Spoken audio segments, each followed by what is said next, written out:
7 a.m. Why am I up so early? I fell back onto the bed and closed my eyes, trying to go back to sleep. However, something kept me awake. Why? It's too early to even be alive. I gave up and sat up, staring at the fireplace across from my bed. A sigh escaped from between my lips before I threw my legs over the side of the bed. What to do at 7 a.m. in the morning? I don't even have to fucking, like, I don't even have to mention the meme I'm thinking about. If you know the meme I'm talking, referring to, then I don't even have to mention it.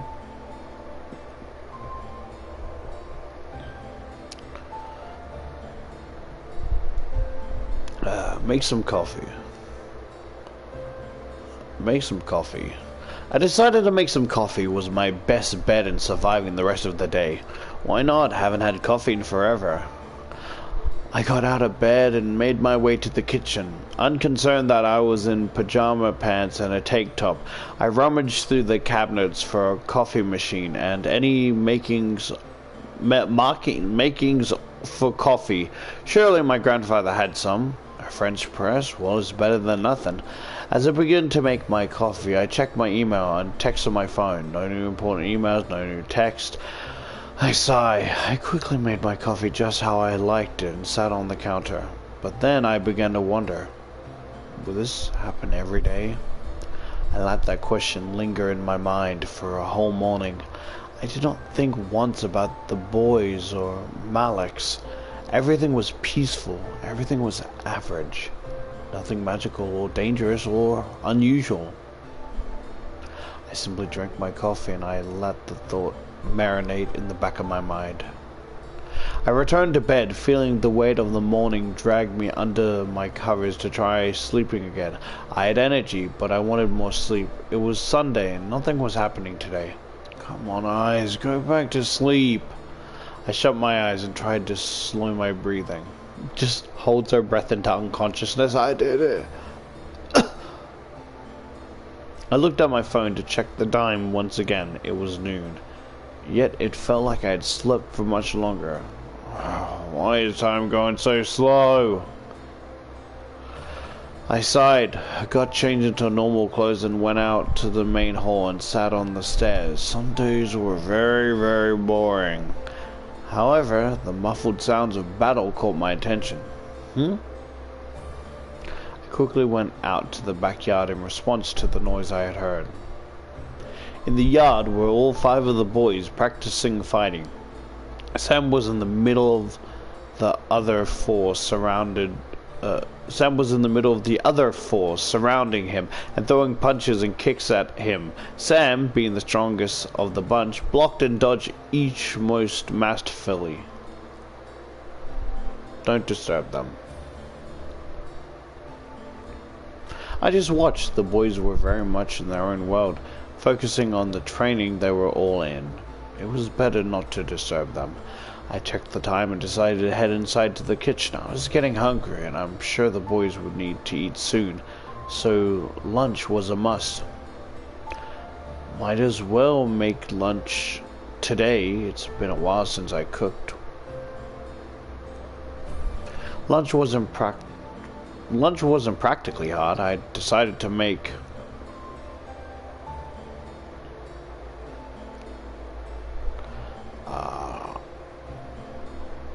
I don't know my cooking skills, so I should probably cold cut sandwiches. Because why not? I assembled simple ham sandwiches for all of us. After I pounded some potatoes. After I poured some potato chips on the side of each sandwich, I felt satisfied. Who said lunch had to be cooked? I'm pretty sure a lot of people would say that. I placed the food in the dining room.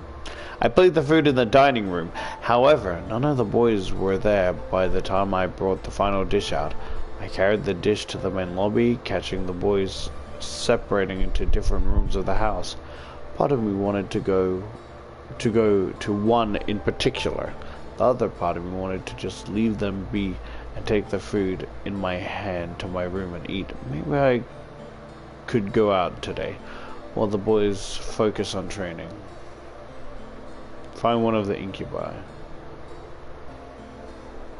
I quickly rushed back and grabbed a second food dish before hunting down one of the boys. I couldn't find any of them. I could only shrug, though they knew where the food was, so I went to my room instead and ate alone in my room. So there was no fucking difference! Why give me an ultimatum if it ends up the same?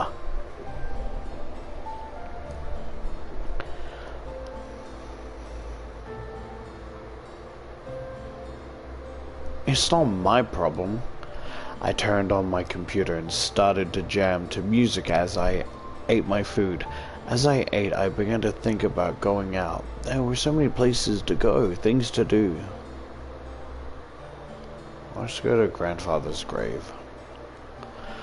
It was Sunday and I felt the need to see my grandfather. It had been 3 days since he had been buried and the cemetery was only a short walk away. I decided to see him. I took my time eating and I headed out to the street to walk toward the cemetery. I thought it said ceremony. Cemetery. It was a good half-hour walk, but it would be a nice stroll. A flower shop was on the way, so I picked up flowers for his grave. I still felt the sting of grief run through my bones, but I know that it eventually fade over time. I paused my journey to the cemetery to enter the flower shop, quickly picking up a bouquet from the back of the display case and paying. The bouquet of lilies, please, thank you. With the flowers in hand, I made my way to the large steel gates of St. Joseph's Cemetery. I entered and felt the cold shiver of death run through the air against my skin. Would it always be like this? The cemetery was the final resting place. It wasn't just for mourning or sadness, it was supposed to also be a place for remembrance.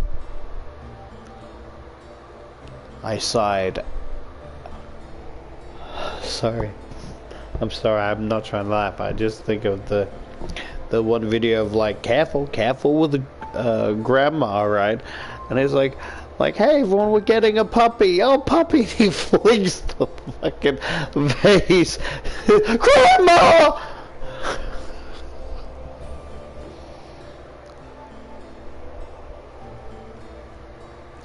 I sighed as I walked through the cemetery towards my grandfather's grave. I'm sorry, Before I could reach it, though, I noticed a figure standing by the slab. Who's that? I stopped walking and tried to focus myself to see who was standing at my grandfather's grave before I approached. I didn't want to interrupt a prayer or anything, but even more I wanted to know who exactly was there. My mind barely considered the idea that it was my father, but it couldn't have been him. Familiar brown hair crowned this person's head instead of the black and grey my father had. He was vaguely familiar. Andrew? It was indeed Andrew. He was dressed in casual clothes, but he was giving his respect to my grandfather. I was curious as to why. I quietly stepped closer and approached Andrew and the grave, being careful not to scare Andrew. At my footstep, Andrew turned to see me and realized it was me, turned fully to me. Oh, Miss Anderson. I'm sorry. I got fucking whiplash. I forgot this game had voice acting. Scared the shit out of me. Andrew quickly shook his head and took a step to leave. You're fine, Andrew. I stopped him with a hand and smiled. He was merely paying his respect. There was no need for me to intrude. Andrew stared at me before smiling and nodding. Returning to his place in front of the grave, he took a side step to make room for me, so I stepped next to him. I looked to the grave, running my gaze through the engravings in the stone slab. Before gently laying my bouquet down by it. However, I didn't stand back up. I gently sat down on the grass in front of the grave and stared at it. Yeah, enjoy getting your pussy attacked by ants, bitch. Fucking smart move, loser. Everything was peaceful until the Fire Nation attacked.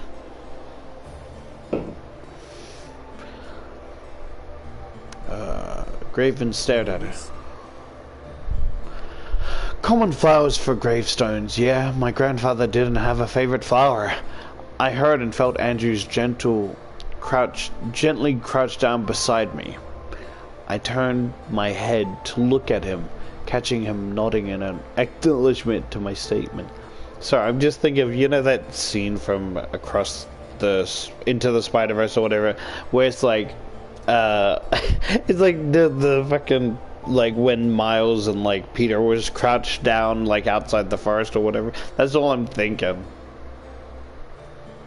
I turned back to the grave, letting out a small sigh.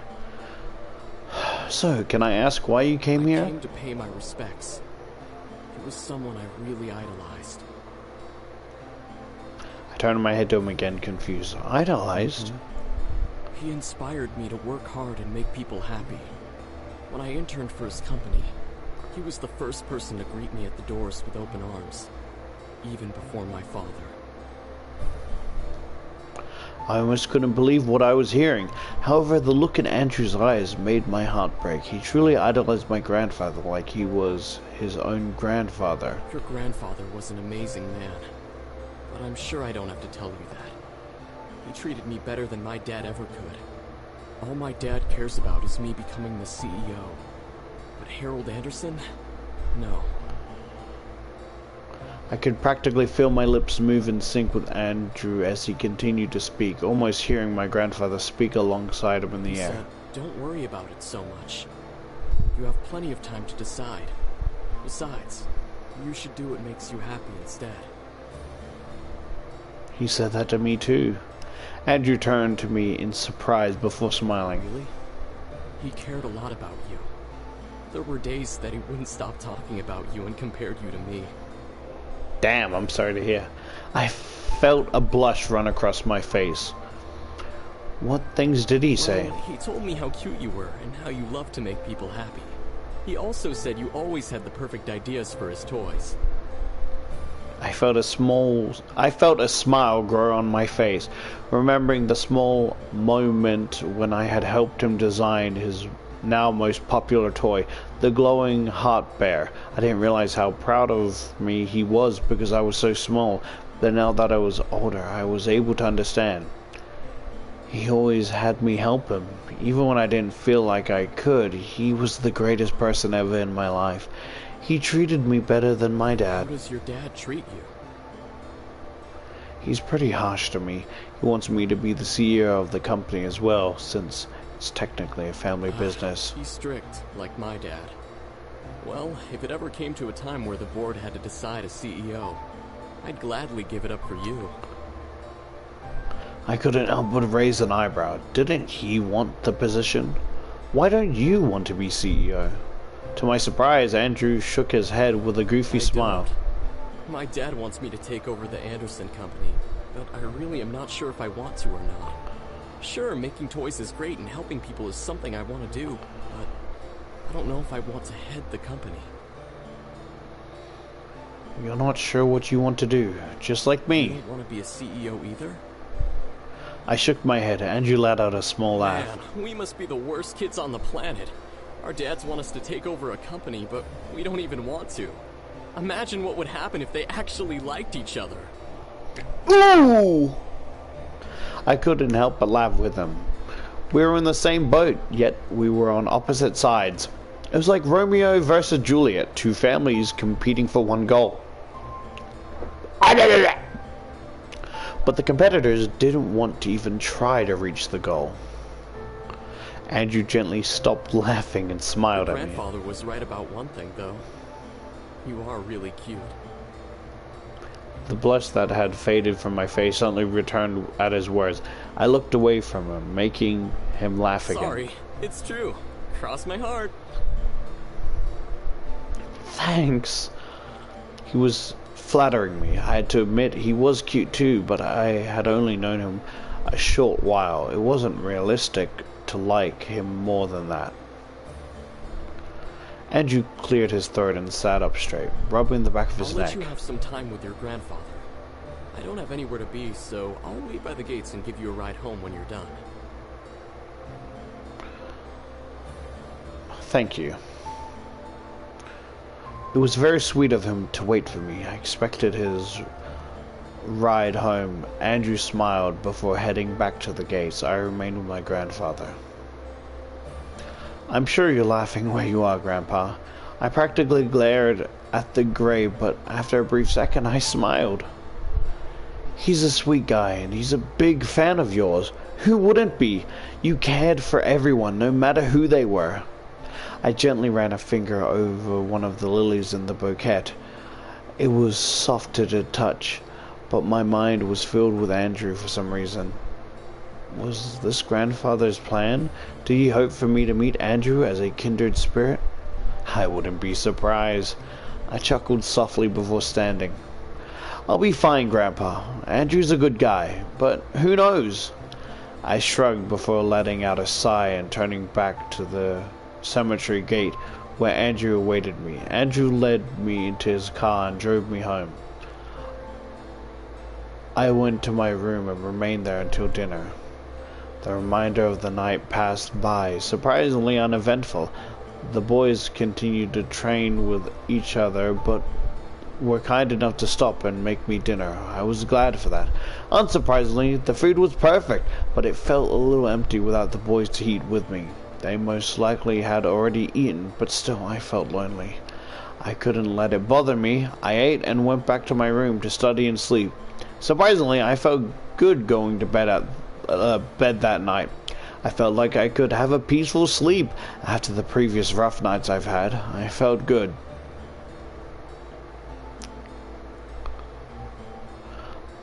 I drifted to sleep and woke up almost flawlessly the next morning. No grogginess, no aches, perfectly energized and bright-eyed. Man, how long has it been since I got that much good sleep? I looked at my alarm clock. I woke up 10 minutes before my alarm. Hey, I must be lucky today. Karma owed me some luck after all I had gone through in merely a handful of days. I deserved to get some good luck. Eccentric for the day ahead, I turned off my alarm before they could ring and got dressed. However, my phone started to quickly buzz from an incoming text. Huh?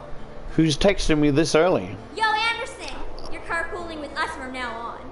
We're not letting you waste your money on the bus. Get ready and be at your gate at 7 stat.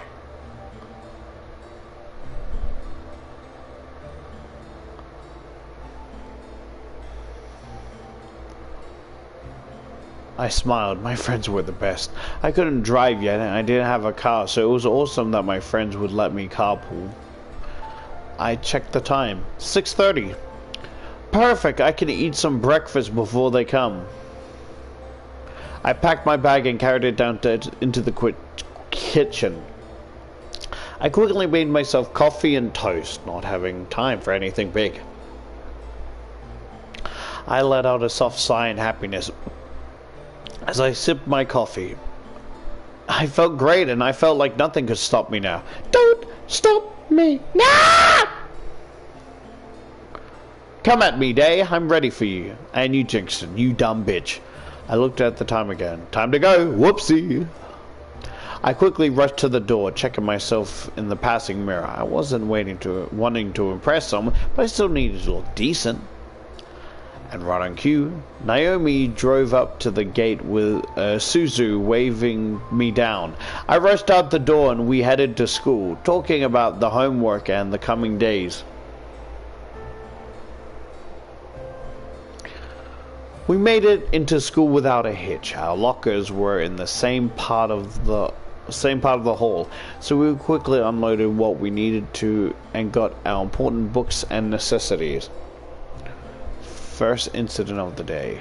As I walked towards Suzu and Naomi, who were both waiting for me on the opposite side of the hall, something hooked my ankle and made me fall. Ah, fuck! Hey, are you okay? Who did that? What a bitch! The three of us looked back to see Lizzetti and her gaggle of girls. Lizzetti had a look of complete innocence while the girls around her giggled like no tomorrow. Little. Suzu, don't!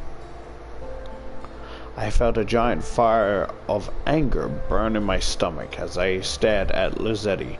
Today was not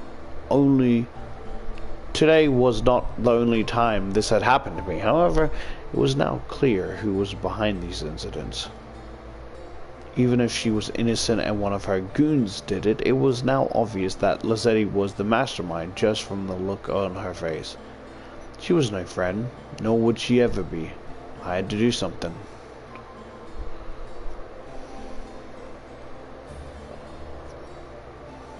No, I wasn't going to bring myself to her level. She was a bully, but I was not going to let her get to me. I had to be stronger than her, and only then would I have beaten her. I stood up, brushed myself up, pretending nothing had happened. Anderson, you okay? That was a pretty bad fall. Yeah, I'm fine. A fall like that is nothing. I merely smiled at them, not wanting to let them know the pain rushing through my body from that fall. My arms were quaking, my shoulders were pulsing, but I remained content-faced. I quickly gathered up my belongings and nodded to my two friends. Come on, we'll be late for history. Suzu and Naomi looked at each other before frowning and nodding to me. Naomi and Suzu flanked me as we began to walk to class away from the gaggle of bullies. As we walked, I can barely see Zulu flipping the middle finger to the group behind us from the corner of my eyes. Bunch of set feet lickers. That's gross, Suzu. It's true. It's all OMG! Lisette is the best! Let's follow her around because we obviously don't have lives. Naomi and I could not help but laugh.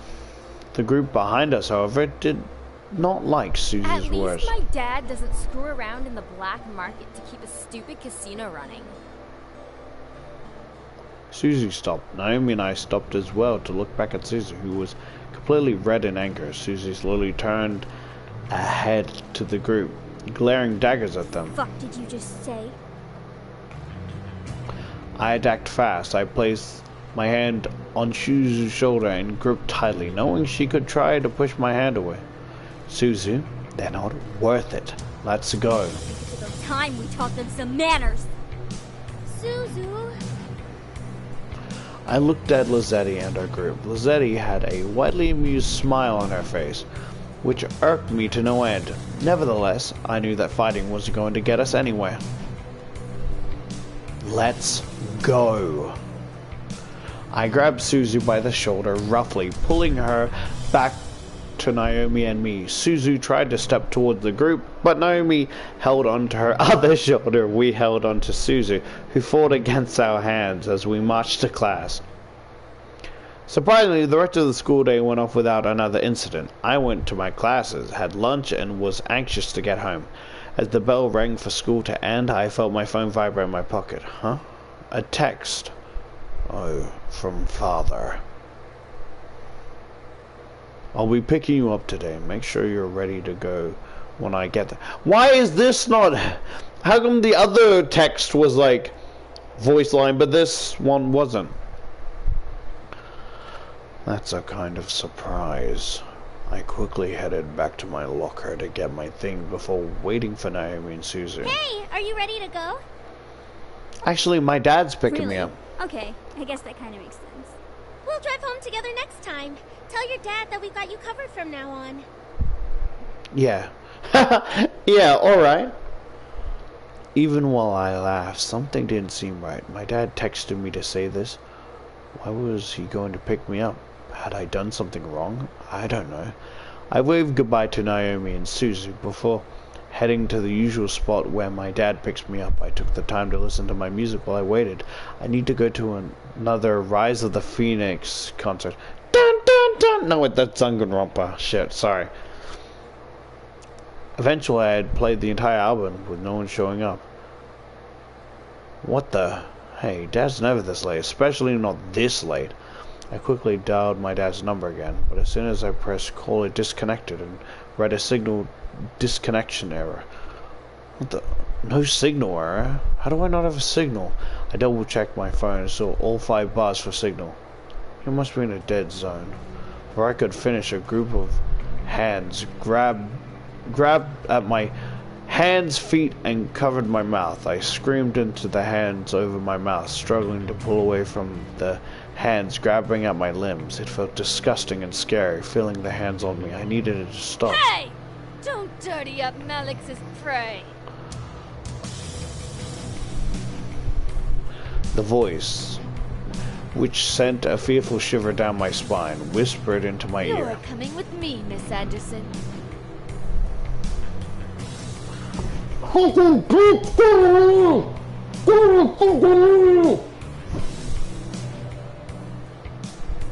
I couldn't fathom what was happening, but before I knew it, I was blindfolded and my limbs were quickly tied up. I felt myself being carried somewhere and was shoved into something that echoed the interior of a bus or a van. The doors closed and off I was taken, unsure of where I was going and why. All I knew was that I was in trouble. Whoppo! Whoopsie! All I saw was darkness. I felt numb, and I was taken to a place I didn't know of. I couldn't even move my lips to scream. Sounds zipped past my ear. First of the interior car, then the outside, then the echoey space with whispers and cackles of people vibrating through it. However, the wrap around my eyes was eventually removed from my face, and my bonds were cut. It took a while for my eye to adjust, but before I found myself in a warehouse surrounded by devils, including Malix, who was smirking at me. Nicely done! I'm sure those little shits will come running to find you when they realize you didn't return to your precious little mansion. They'll search everywhere. Malix walked over and set the barrel of his gun against the skin between my eyes. It'll be so funny when they find your dead body instead.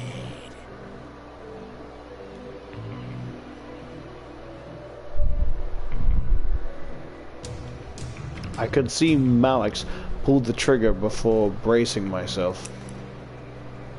What the fuck?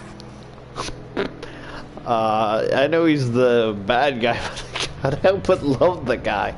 What the fuck? I opened my eyes again to see Malix jamming his finger against the trigger, trying to shoot me to no avail. Well, she either has the barrier spell on her, or you're losing your power. Oh, it's just that bitch. I thought it was some other one. Shut up! I'm not losing shit! This little brat has got that spell on her! Why do you need magic to... Why are there guns in hell? What the fuck? What, do you shoot fucking incendiary... Incendiary.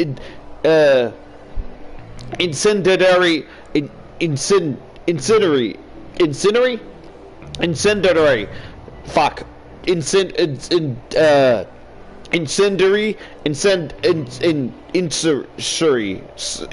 No. Fuck.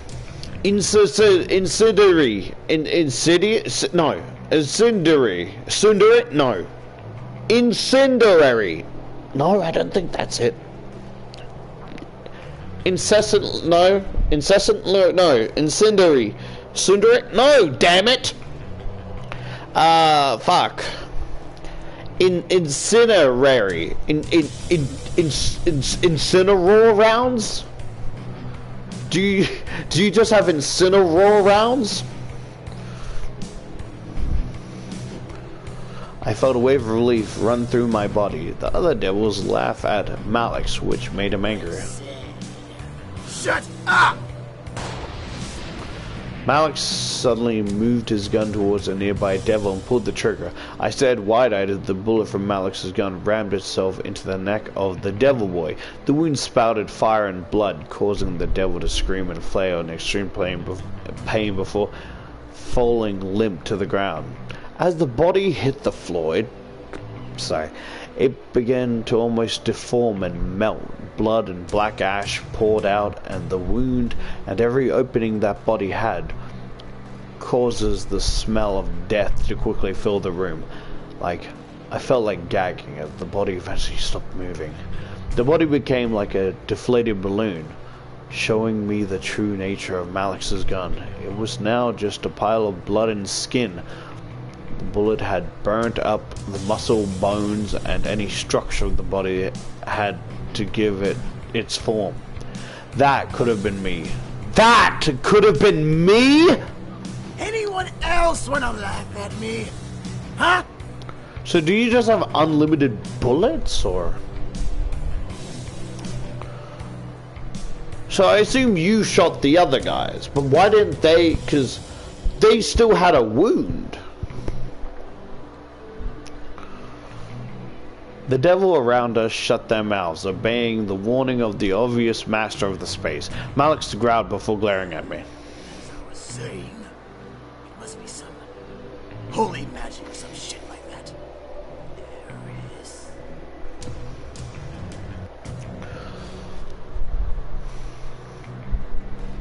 The girl who had kidnapped me stepped up beside Malex, looking at me. Malex wrapped a strong arm around her waist and pulled her tight against his side before burying his face against her neck.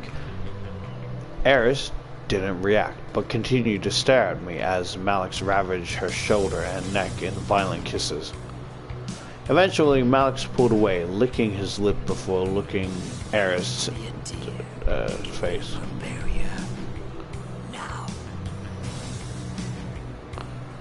Without another word, Eris walked around me out of my line of sight. As I turned my head to try to follow her, Malex raised his gun to my face once again, forcing me to stop moving. I may not be able to shoot you yet, Rat, but there are other ways I can beat the living shit out of you. Gender equality, yay!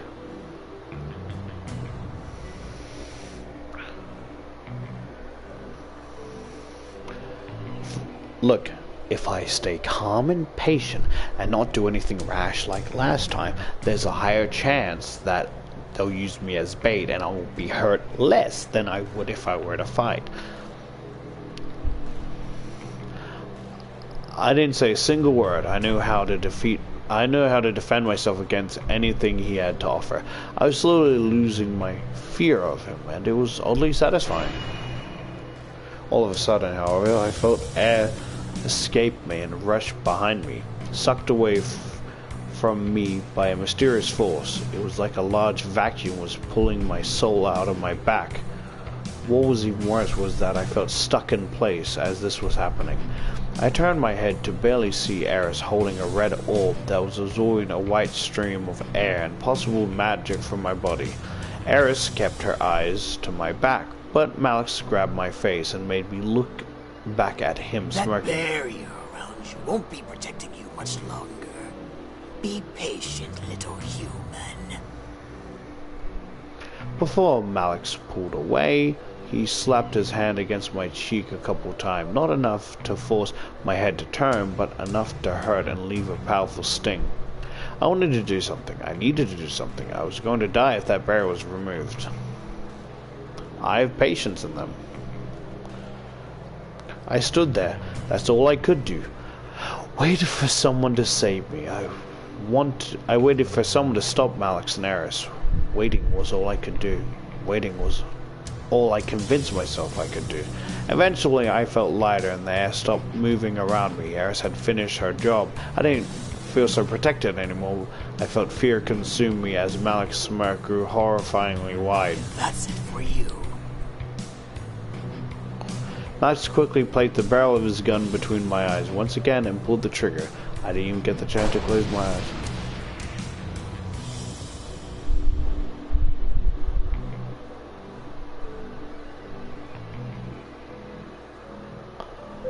What the fuck?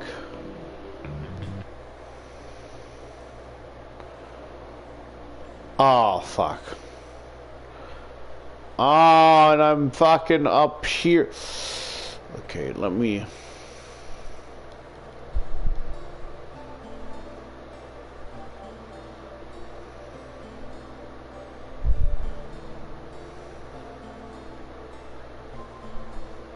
I would pick the same stuff.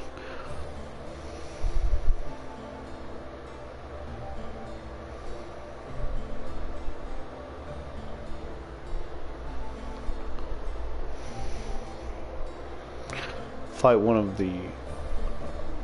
Yep.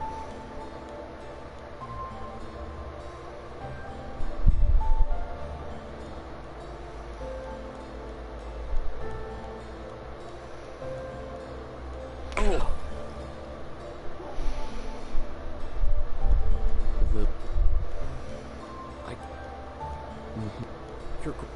He's... Well, how did... I did... You don't... Man... You're great... So... I'll...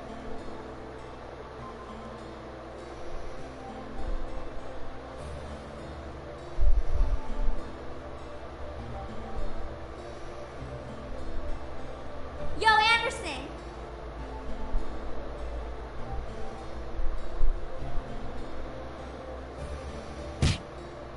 Hey, are you... Who did...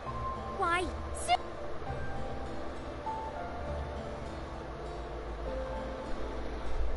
And... For that... It's... At... No.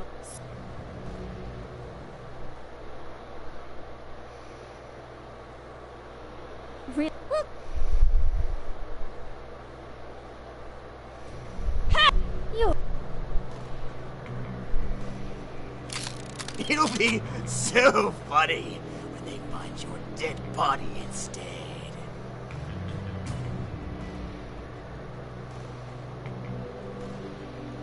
I need a save, right?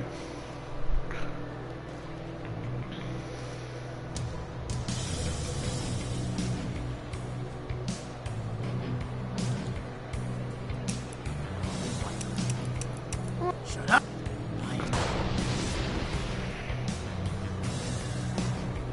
Be a dear, right? Yeah, bitch! No way this will happen. No way I was gonna let myself be a victim. What are you whimpering? Are you praying that the boys will come and save you? I closed my eyes and took a breath before snapping up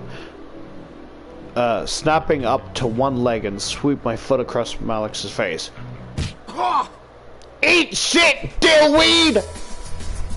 Malex flew to the side and rolled, rubbing his cheek in complete shock. I could feel Eris step back away from me, leaving me to look at Malex and shaking my foot out from the hit. Malex quickly hopped up and growled at me, obviously surprised but irritated beyond belief. You little bitch!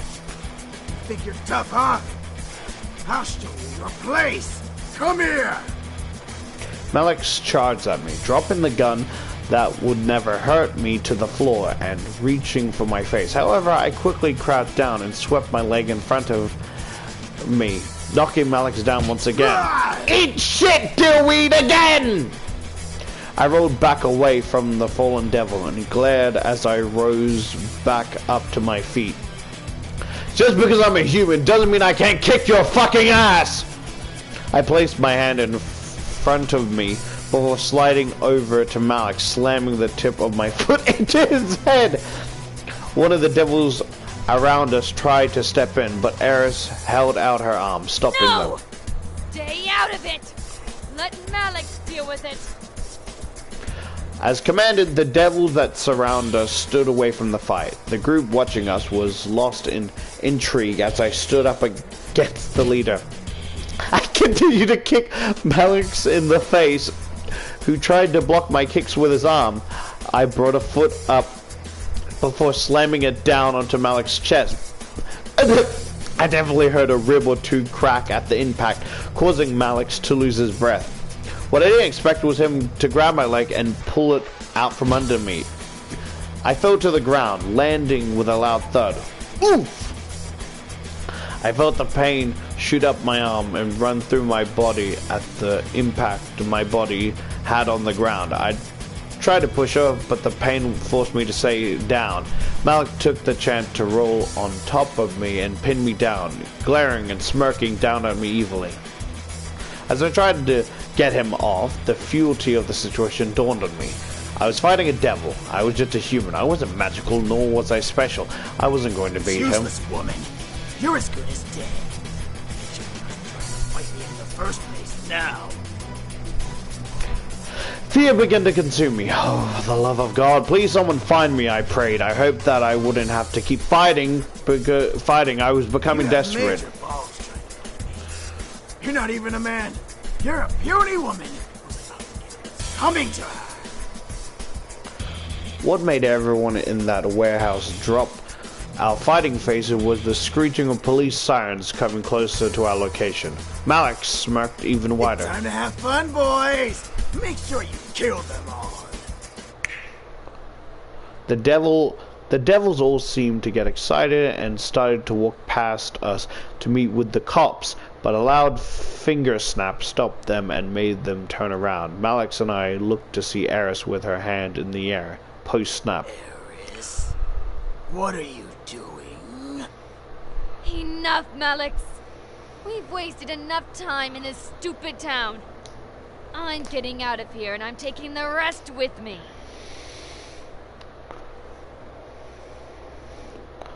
I don't know whether to laugh or not. I bit my tongue as Malix got angry Like again. hell you are!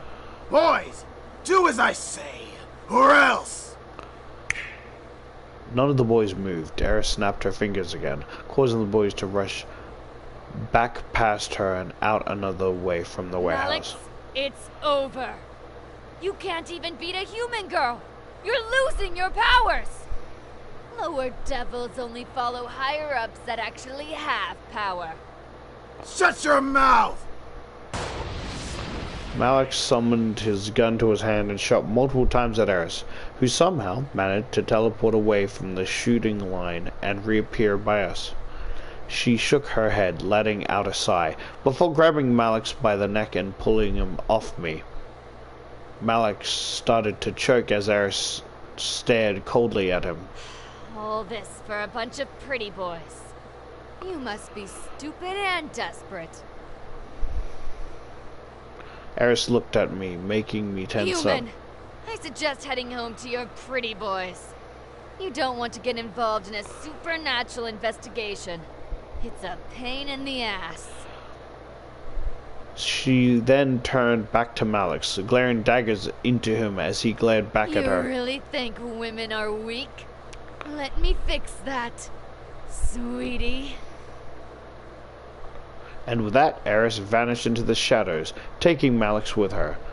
As I was left alone, the police siren stopped. I looked over to the open passage to see the incubi with a large cop siren megaphone staring at me in surprise. Where is he? I swear I'm gonna... He's gone. Eris took him and left. They won't be coming back. It was all so surreal. I was helped by a devil, but I quickly shook off the feeling. I was alive, and that was all that mattered. I fought to stay alive. There I was. The boys tried to question me, but James cleared his throat, catching the attention of his brothers and Let's me. just get you home, miss. There's nothing more to see here. Busted lip, bruise on my cheek, arms all cut up and shit. Do I look like I'm in a good state? Altogether, we began to walk out of the warehouse back home. I like to think just wearing like a massive KFC bucket helmet of a fucking siren. There's no way in hell anyone was going to find out about this. It was over. Malix was gone and the boys were finally safe. A wave of relief ran through my body as the thought of never having to deal with that group again. At the same time, a ping of realization hit the back of my mind. The boys were only going to stay until after Malix was defeated. That was our deal. As we approached home, I could feel something heavy weighing down in my heart. It was late, but the boys led me inside and turned on the lights in the lobby. Finally, we can relax. It will be good to have some rest without devils breathing down our necks. Ugh, just tired. Can I hit the hay early? I think some sleep would be good for all of us.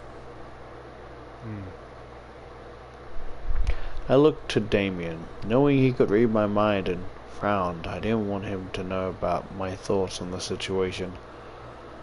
Yeah, bed sounds good.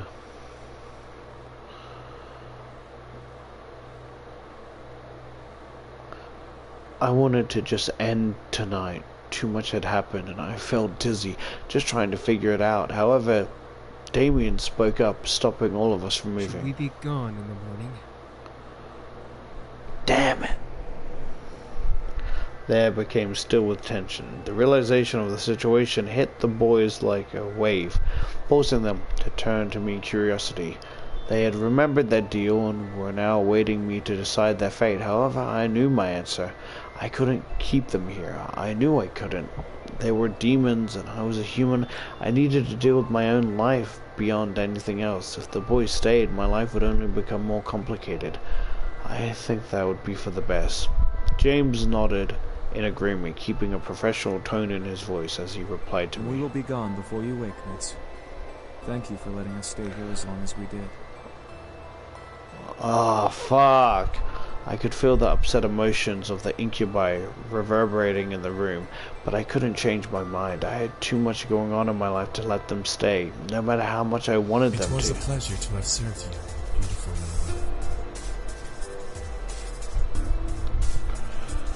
It was hard watching each boy turn away from me for the last time. I stood there waiting for them all to leave the lobby.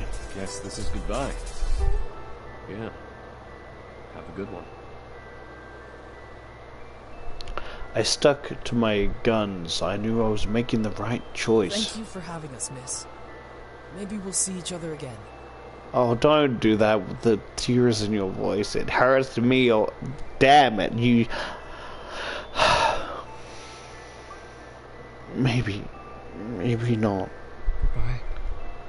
Oh, Damien, I'm so sorry. As Damien left my side, I finally let in the air that I was denying into my body inside. My life would return to normal, well, as normal as it could be. However, I was smarter and wiser than before. I knew of things beyond humanity now. I had to come to learn about the boys and about the existence of the supernatural. I wasn't blind to what was beyond human life. Learning of this made me more open-minded.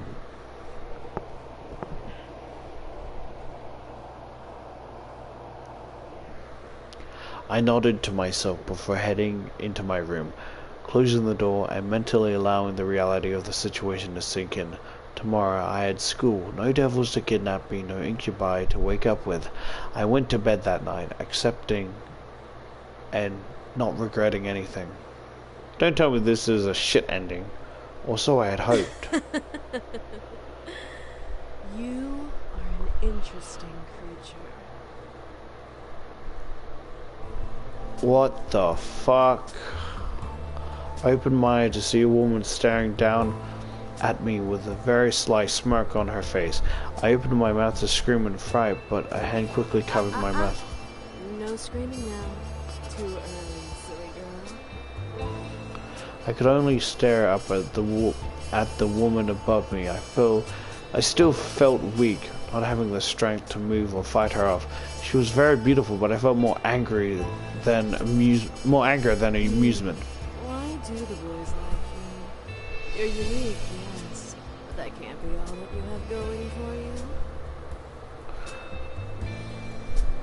Rage began to consume my core again. This woman, whoever she was making me mad.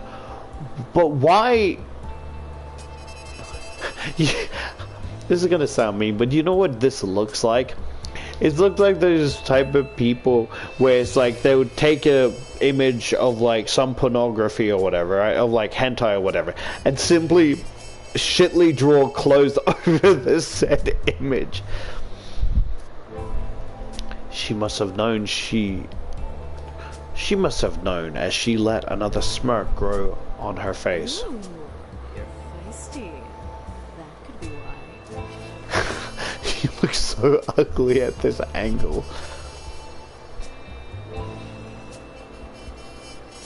But Before I could bite her hand in anger, she removed her hand from my lips, standing up and staring down at me from her place next to my bed. I take that back, golly! I quickly sat up and glared daggers at the intruder. Who the hell are you? Why are you in my room? The woman began to laugh, making the rage inside me increase. I wanted to punch her, but I waited for her answer. How silly of me. I forgot that we demons are not well known over the world. You can call me Diana, little human. You can call me any time. Ooh la la. Diana, demon?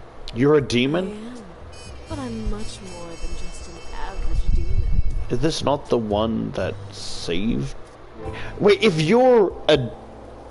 Okay, so you're not a devil. Oh, okay, so you're... My bad. You're different from the bitch from before. Just probably the same voice actor? Okay, so she's like...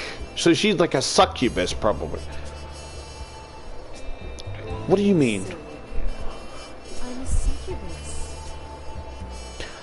I stared at Diana in shock. A succubus. First incubi, now a succubus. Great, now I've met both genders of sex demons. Diana crossed her arms under her bosom and looked at my body. Well, you are pretty. A goody little two-shoes, aren't you? I moved out and stood from the bed, still glaring at Diana. Why are you here? Well, I came here to clean up what the boys clearly forgot to clean. Men, so sloppy. What do you mean by that? I mean erasing your memories, sweetie. This woman wasn't serious, was she? She comes into my room, spouts this was ridiculous. I began to walk towards my door, wanting to leave the room. The boys could get rid of her. I had no mind about dealing with her myself. Boys are gone, sweetie. I froze in place. What? They are gone already? No way. I turned to Diana, glaring hard at her as she kept a smirk to me. You're lying. Am I? If you want to go see for yourself, you can.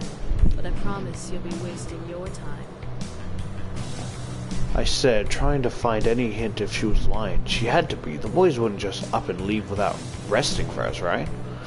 Diana crossed her arms, waiting for me to make a choice. I decided to believe her for now. I'd find some hint in this conversation. What do you mean, take my memories? Well, we demons can't have just anyone knowing about us. You have to completely devote your soul to learning about us. And even then, it's not always guaranteed that you can be granted knowledge of us. What makes me not deserving to know everything? I was attacked by devils. I found the boys in my house, wounded, and sheltered them. I think I deserve to remember those moments. Diana let out a laugh, running a hand through her hair before looking back at me, amused. You were attacked by a gang and were almost killed. You found 5 homeless men and let them stay in your home. There's nothing special about either of these instances. Yes, there was. Like you can't understand the rules. The boys themselves aren't even aware of the rules. They'll learn soon enough. Diana flopped her hair before looking to me with a stern look. Sweetie, you're not going back to bed or leaving this house with those memories. I'm taking them from you one way or another. How about you take some bitches, huh? Have you tried that?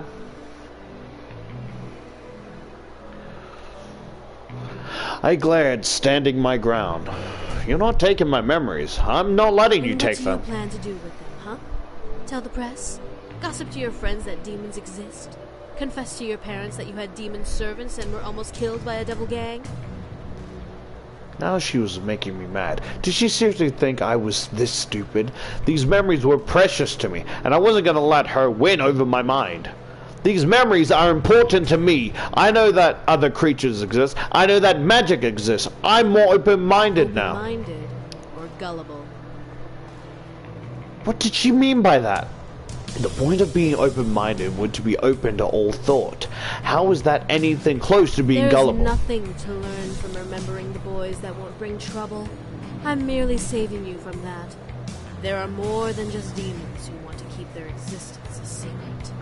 There are many creatures in this world that don't want to be known of, and you remembering a small fragment is not acceptable to them without... I'm sorry. So you're telling me you knew about the whole situation with the incubi, right? You knew they were being hunted. They were severely wounded. They had no place to go. You knew all of this, and you didn't do shit to help them?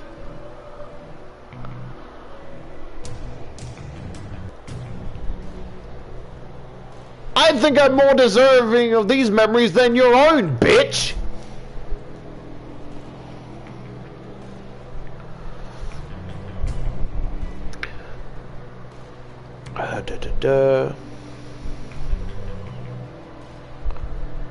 Diana If you would have smirked. kept the boys, or at least had one of them around, they'd be a little more lenient to listen to your pleas.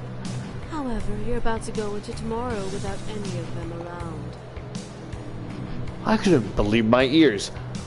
There were more than just demons. Other fictional creatures existed. There was a system. What?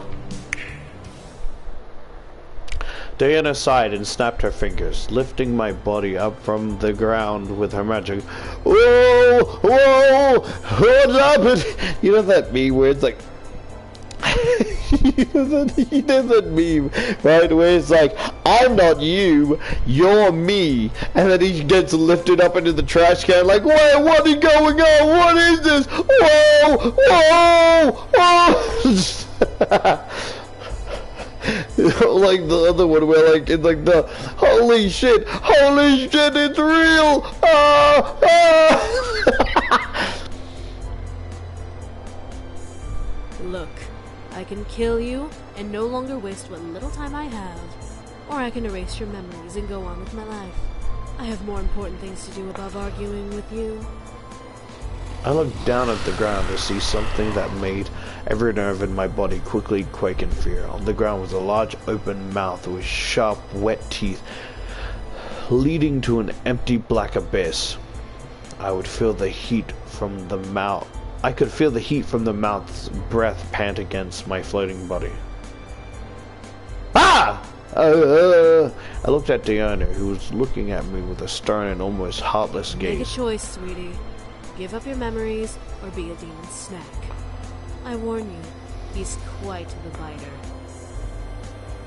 Okay, let me save again.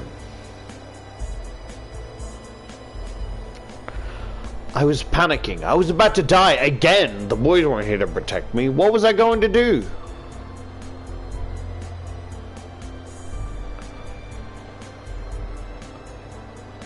Yeah, bitch! I was just going to let her win. I knew I could fight. I began to pull on the hold on me roughly. My mind was fighting, but my body wasn't responding. Still wish to fight. Diana rubbed her temple before walking to me. After all of a sudden, Diana grabbed my head, making my mind blank again. I felt large waves of energy zap from my body and my mind at her touch, but it intensified as Diana placed her lips to mine. I didn't kiss back. I didn't fight. I couldn't do anything. I could only stare as she drained my body of energy. My body began to go limp. My mind grew insanely heavy. If I wasn't floating, I would surely be on the ground, passed out. How was she able to pull this much energy without doing anything more than kissing me? I would never know. Soon my whole body felt numb, and I felt like an empty spirit floating in midair. Diana slightly frowned at the sight. Such a waste. Diana ran a hand over my hair, twirling a strand around her finger. Long, sweetie. Before I knew it, I was falling. She had let me go. I could only close my eyes. I didn't feel a thing.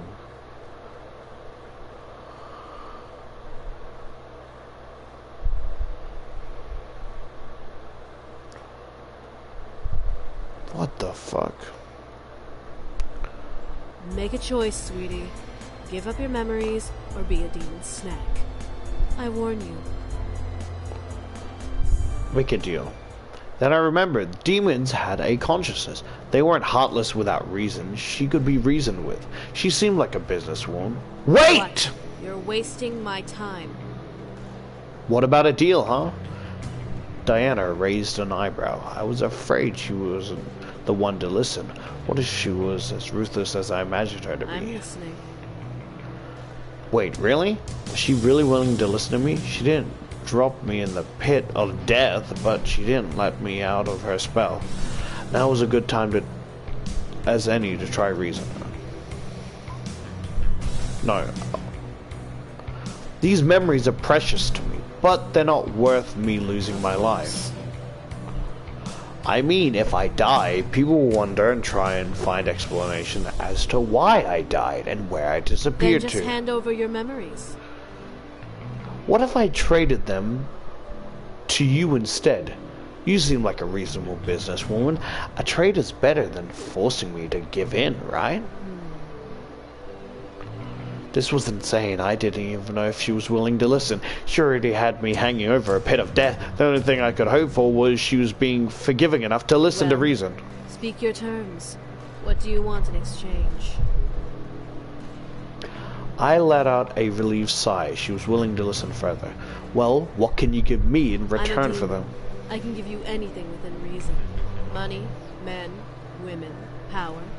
Name it. Just make it worth the price. She could really get me anything. My mind began to wander. What did I want?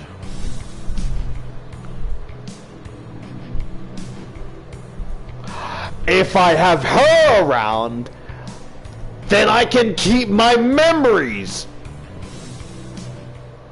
I heard Diana stifle a laugh. Are you serious? What do you mean, me? I looked at Diana again. She was indeed scary, but she was gorgeous, and somehow she interested me. More so than the boys. I mean, you're staying with me for a little while. I want to get to know you and these rules you're talking about. A human wanting to know more about a demon than the rules. You're really trying to step over your place. Especially if you'll be losing those memories in the end.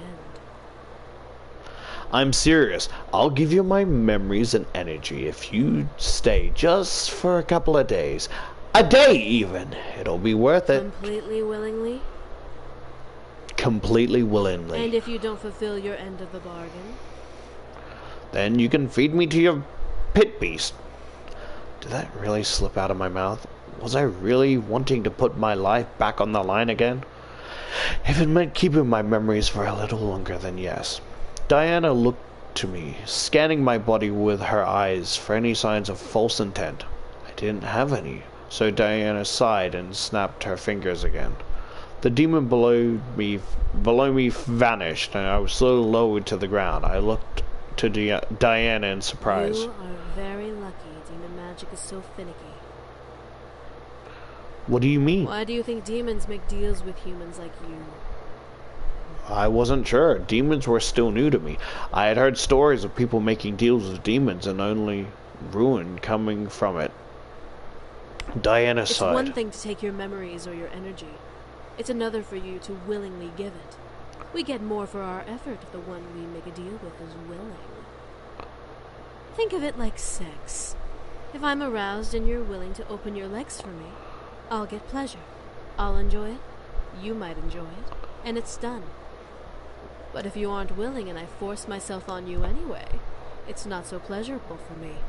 Even if I get what I want, it won't be as worth the effort. That's a fair point. Strangely, that made sense. It was very much like a business. If I had what they want, they could negotiate for it, or they could take it away anyway, but not without a fight. Were they all really business-orientated? My curiosity about demons grew as I realized what deal I had made. So, you'll stay for a couple of days? A day is enough. Yeah, sure, fine. Yeah, sure, fine. Yes. Yes. Diana looked at me up and down once again. I felt a little naked all of a sudden under her gaze, but I ignored it as she shrugged. All right. Diana kept her eyes on me, unsure of what was going on from the look on her face. So, what do you want to know? You're obviously curious about demons enough to make a deal with me.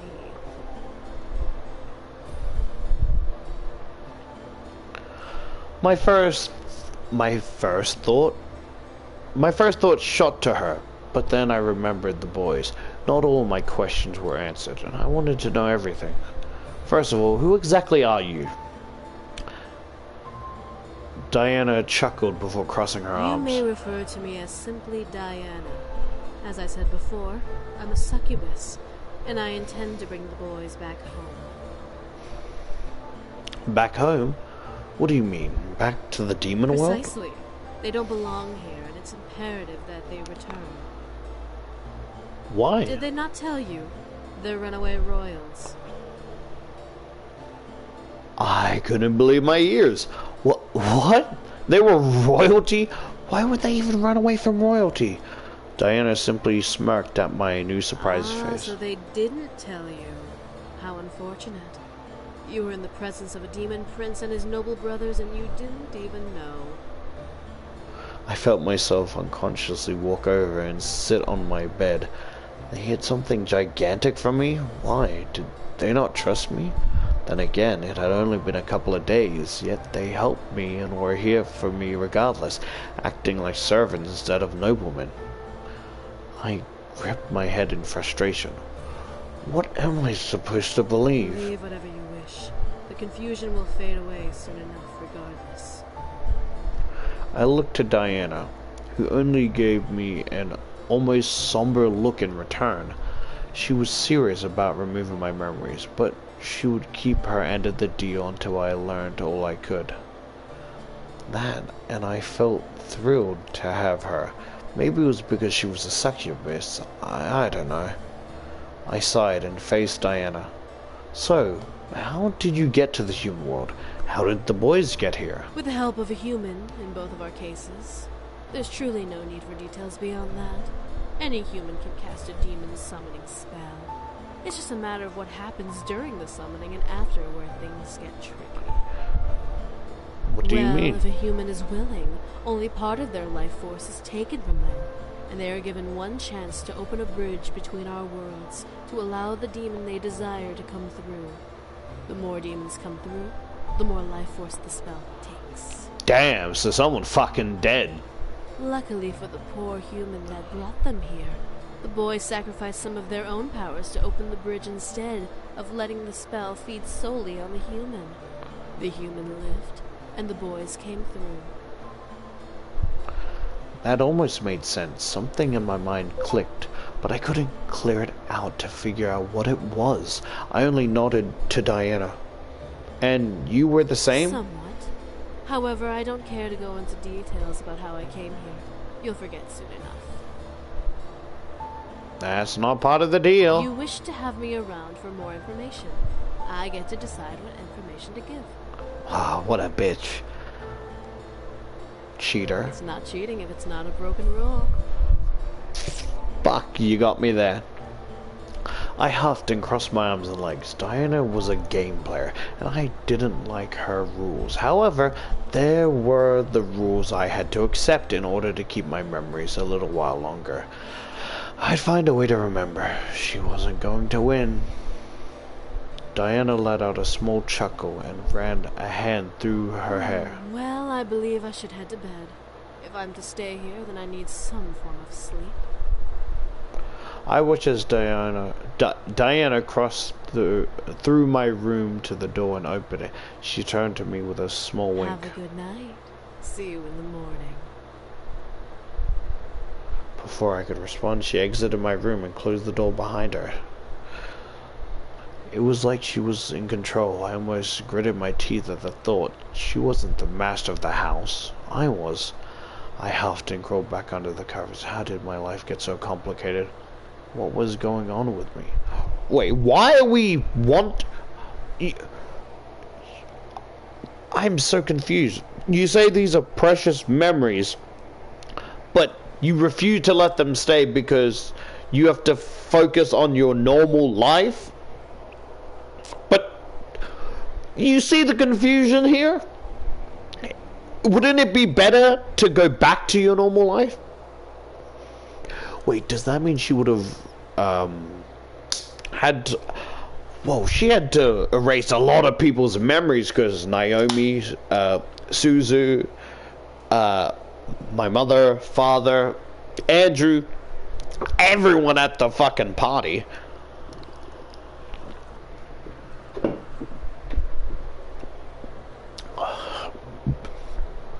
I huffed and crawled back under the covers. How did my life get so complicated? What was going on with me? I must have had a serious bad luck. I sighed and covered myself with my blankets. Wanting tonight to end.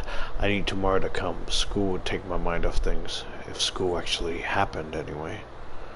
I awoke that morning, minutes before my alarm. I felt slightly groggy, but I didn't exactly feel bad. It was more physical exhaustion, with my mind ready to take on the day. I stretched and quickly changed into my clothes before heading downstairs with my bag. As I reached the lobby, I stopped and sniffed the sudden new smell in the air. Breakfast? I continued my way to the dining room to see Diana laying out a plate covered with sliced fruit. On the table there were delicious smelling eggs, toast, bacon, ham, veggies, and juice. I felt my mouth salivating. But then I remembered that it was Diana serving breakfast, and I shook my head. What are you doing? You're up. Come. Breakfast. I didn't know what you liked, so I made everything I knew humans ate for this time of day. I walked over and scanned the table before giggling. Diana raised an eyebrow at me. And what is so funny? You didn't make everything breakfast related. You forgot a couple like things. What? Coffee, pancakes, waffle. Diana looked almost insulted before looking to the table and recounting the plates. I laughed even harder, making her glare at me. I haven't been in the human world long enough to know everything, alright? Unlike the boys, I know little to nothing about what you humans eat in your homes. At the mention of the boys, I suddenly remembered them. They treated me like part of their family, caring for me, making sure I was okay beyond anything else. They were servants to me, and I let them go. I let a sigh at the memory. Little did I know that Diana stared at me the entire time. I shook my head and looked at the table, getting an empty plate and filling it with what I wanted before sitting and eating. Diana remained standing, watching me. I felt almost naked under her gaze, so I looked over, pausing my eating. Aren't you going to eat? I already ate. What did you eat? You really wish to know?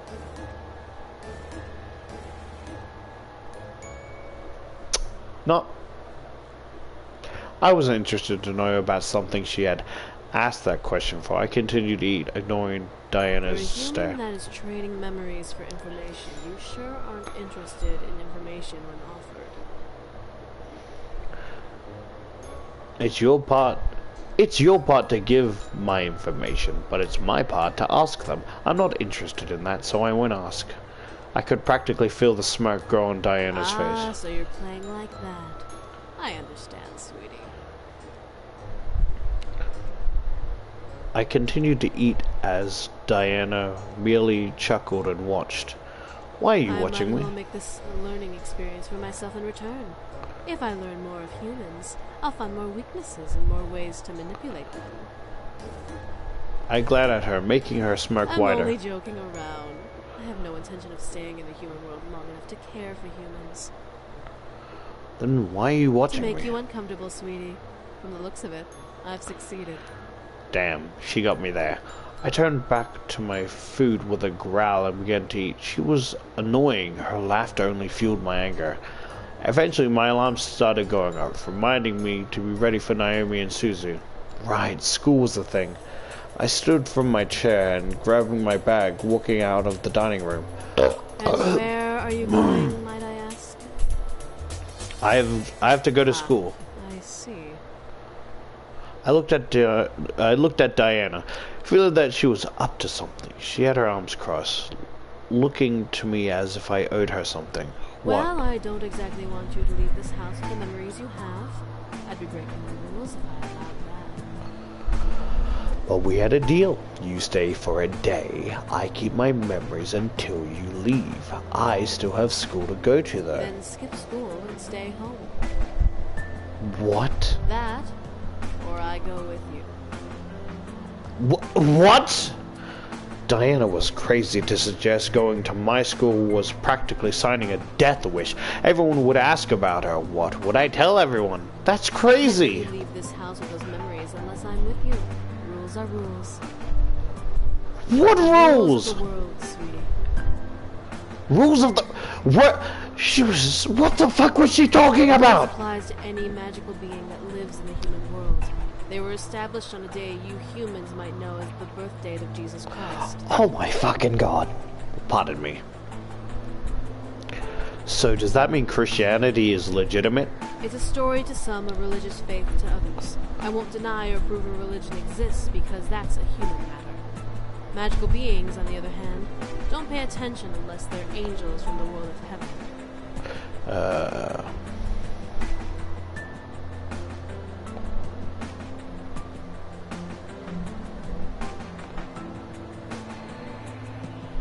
So are you telling me, I'm sorry, hear me out, right? Are you telling me, for the almost past 2 weeks, you've been living and acknowledging that you've encountered demons, succubi, devils, incubuses, but you still had doubt Jesus Christ existed? You need to get your fucking priorities in check, woman!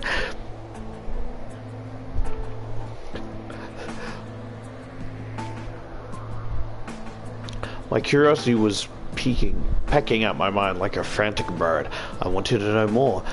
Diana was giving me answers, and I wanted to ask more questions. However, I had to go to school. I was conflicted. Stay, and I'll tell you more of these rules.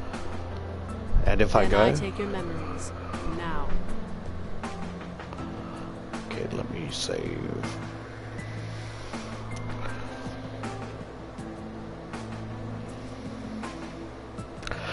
I was trapped. There was no way I could bring Diana with me without some repercussion. If she took my memories now, then I'd go to school without remembering anything. However, if I stayed, I could learn more, but I'd miss school. I'll stay.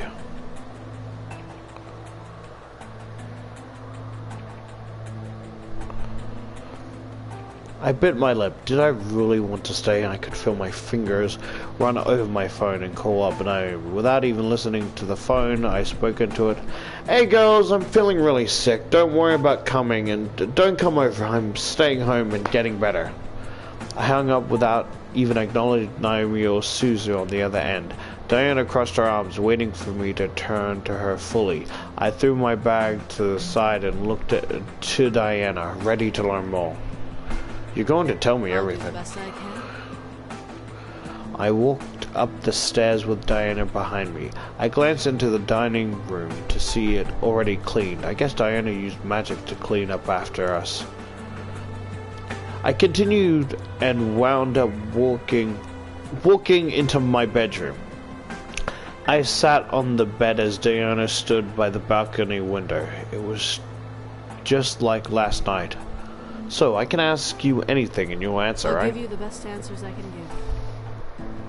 Knowing Diana, it could have been a white lie. She already had hidden some details, but I guess she had her reasons. However, I would need to know more than just details. The rules of the world, what are they? They are the heart and soul of the human world, created and approved by all 5 worlds on the human date, December 25th. 5 worlds? 5 worlds? In human terms, there is the human world, heaven, purgatory, hell, and the abyss. Oh. What are the rules in this arrangement? These rules dictate the behavior of otherworldly creatures in the human world. Without them, there would be constant war between angels and devils, while the vampires would try and enslave humanity. Demons are merely the watchers, but often the devils or vampires will try and coax them into joining you. So angels and vampires exist too? Yes. Angels are from heaven, watching over the human world with a careful eye. Vampires are from the human world, but pass on to purgatory before rebirth. I stared at my lap. There was still This was all amazing, yet this wasn't satisfying my curiosity. Did I want to know more? Did I want to know about demons? This all was just a huge deal, and I felt both over and underwhelmed. So these rules have rules over humans. Humans can't know about magic at all? Humans, to the angels, need to remain pure and innocent. So they dictated that humans cannot know of the other worlds or of other beings. The rest of us agreed. Only a select few are allowed to know the truth about us. Well, look how that fucking turned out. Pure and innocent, my fucking ass.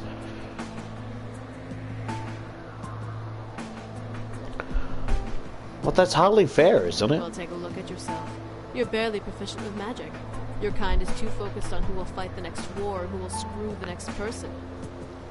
I'm sorry to admit this, but humans are the weakest race in the planes of existence.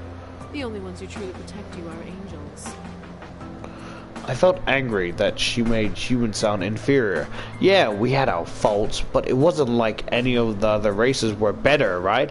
There was no way humans were the inferior race. Buddy.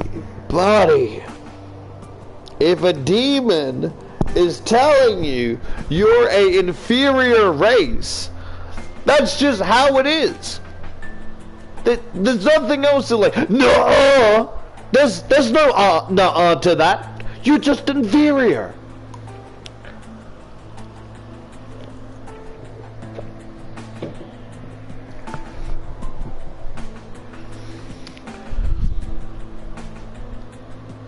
Well, we're not inferior. Really? Diana stared at me, looking me up and down before smirking. Shall we? I raised my eyebrow. What was she on about? First she wanted me to stay here, now she wanted me to go out. What was with this girl? Whoa, that was loud. Are we at the Nintendo Direct? What the fuck? Is that Miyamoto? Hi. It's fucking Kirby! This is a reaction to the, like, a leak of the next Nintendo Direct. Before I could protest, the world began to spin around me, forcing me to jump up and grab onto Diana. She held me as the room spun practically out of control. My fear escalated. I buried my face into her shoulder, wanting it to stop. If she was trying to prove a scary point, it was working. It just starts spinning, and then it cuts to the fucking Fresh Prince of Bel-Air intro. Let me tell you all about how my life got turned upside down. Take a moment, sit right there. I'll tell you how I became the Fresh Prince of Bel-Air. I played b-ball outside my neighborhood. I got one little fight and my mom got scared, so you move with your auntie and uncle in Bel-Air. I know bits and pieces. I don't know the whole thing.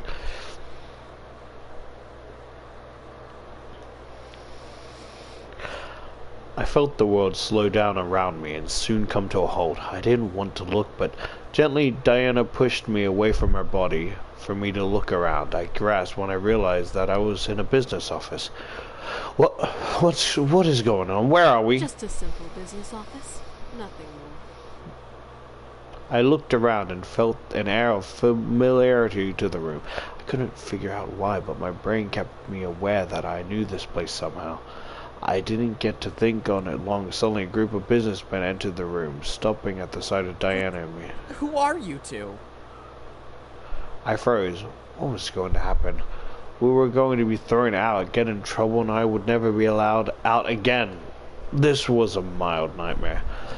Diana's giggle stopped my thoughts. I looked up to see her smirking at a group of men, a hand by her lip. Why? Do you not know who we are? For shame, for shame.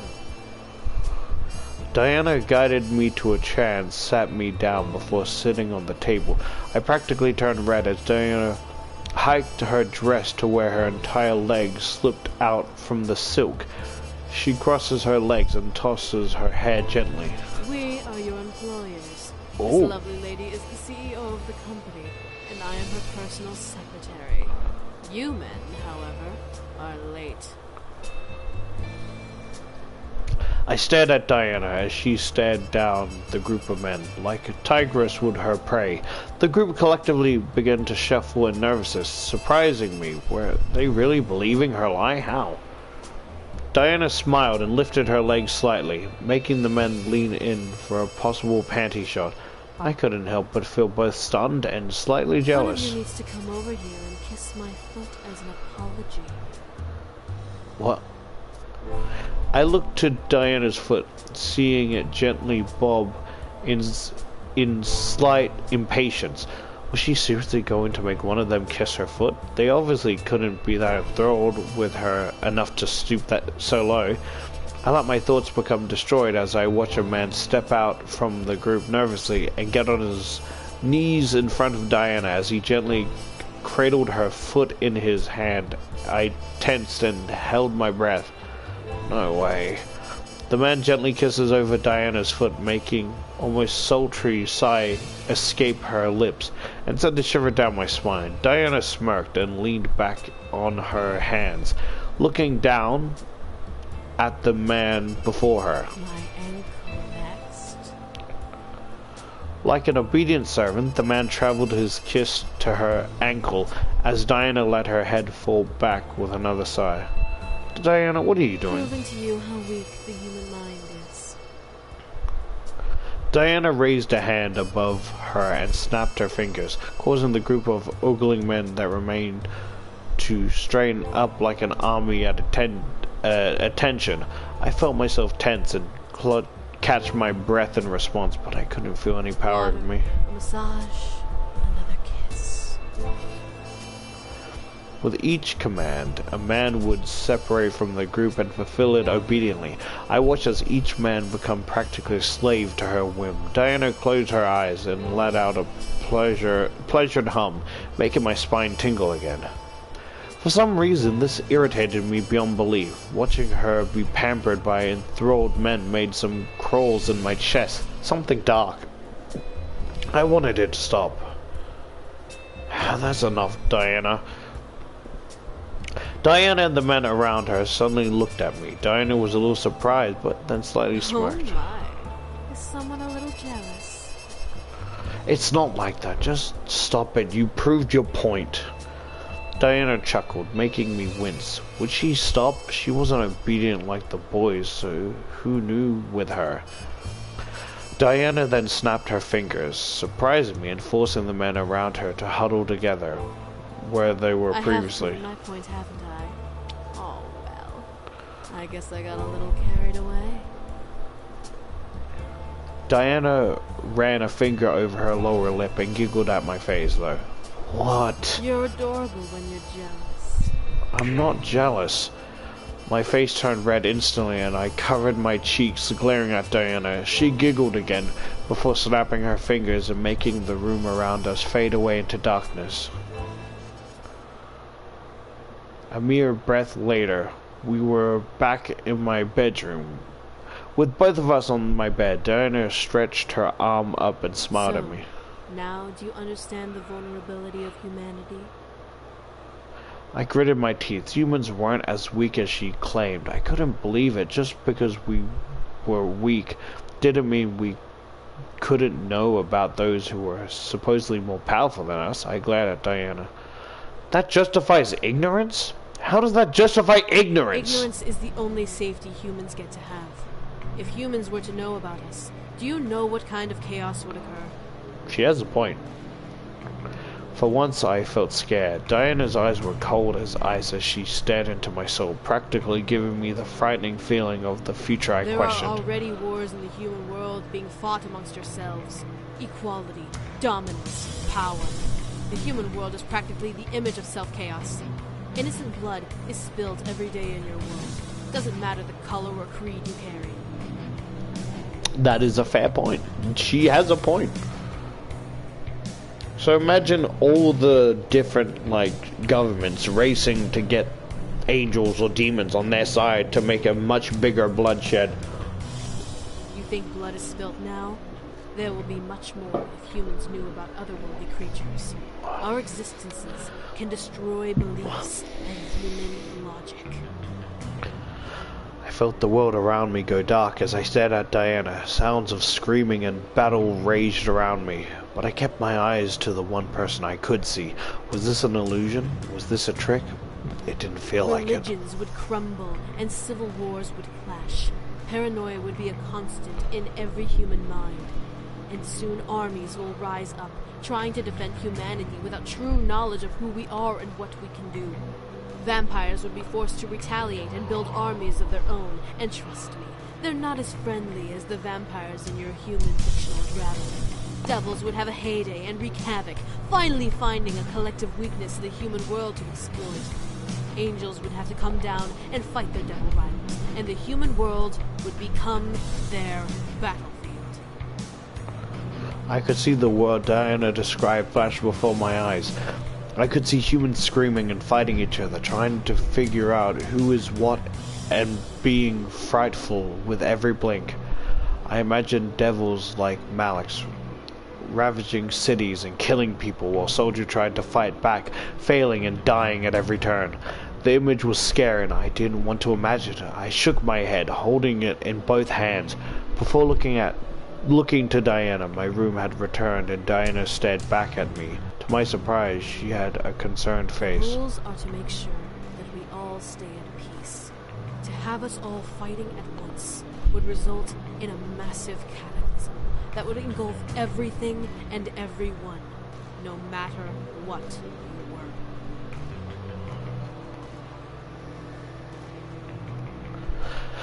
Diana finally broke away from the gaze she held on me and stared at the far wall. I could see a look of fear rush through her eyes. She looked away from me. I almost felt sorry, but my confusion covered my concern.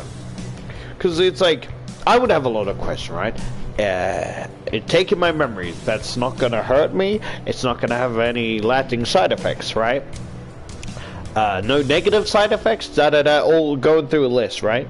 And if it's all good and nothing bad will ever happen, I'll simply say, I might not remember, can you tell the boys that I love them and miss them, even if they can't return, I just want them to know I still care about them.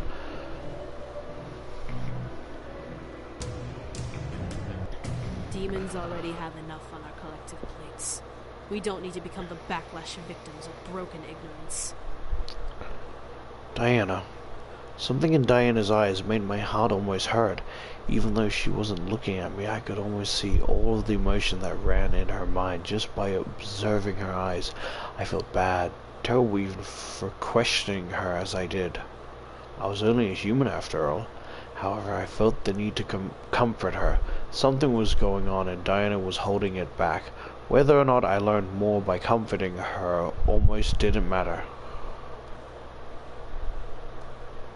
I felt myself gently scoot closer to Diana before laying my hand on hers. Diana stared at me for a brief moment before shaking her head frantically and shutting her eyes tightly. A soft sigh escaped her lips before she looked again at me with almost a new resolve. I was merely trying to prove my points. The day then became filled with Diana teaching me about magic. Even when the day ended, I needed to learn more. I began to crave it. I begged Diana to stay, despite knowing our deal. Diana, despite promising to only stay a day, agreed to stay longer to tell me more. Soon days passed by, filled with lessons and examples of magic. Knowing that I would be missed at school, Diana quickly took care of making sure I wasn't missed, using simple spell, as she called it, to create an illusion of me going in my place. It was real to humans and acted just like me, but was like a ghost to demons. I kinda wished I would remember that spell. She told me of vampires, creatures that looked just like humans who had the inner heresy. There were 4 types of vampires, but all of them were under oath by the rule of the world not to hunt humans. It was strange, it felt like a fictional novel, but Diana promised that vampires were not like the books. They had adapted to living with humans, creating a formula that allowed them to walk around during the day. They even had a blood bank as a currency and made synthetic blood to quench their thirst. They had real blood to drink, of course, but they got it either through hospital blood drives or black market means. It was surreal. Devils were as chaotic as Malix was, but they were still all under the command of the very powerful fallen angel and devil king, Satan. He, however, still had the heart of an angel. He was simply sitting in hell and waiting for an opening into the human world. I hoped it would never come.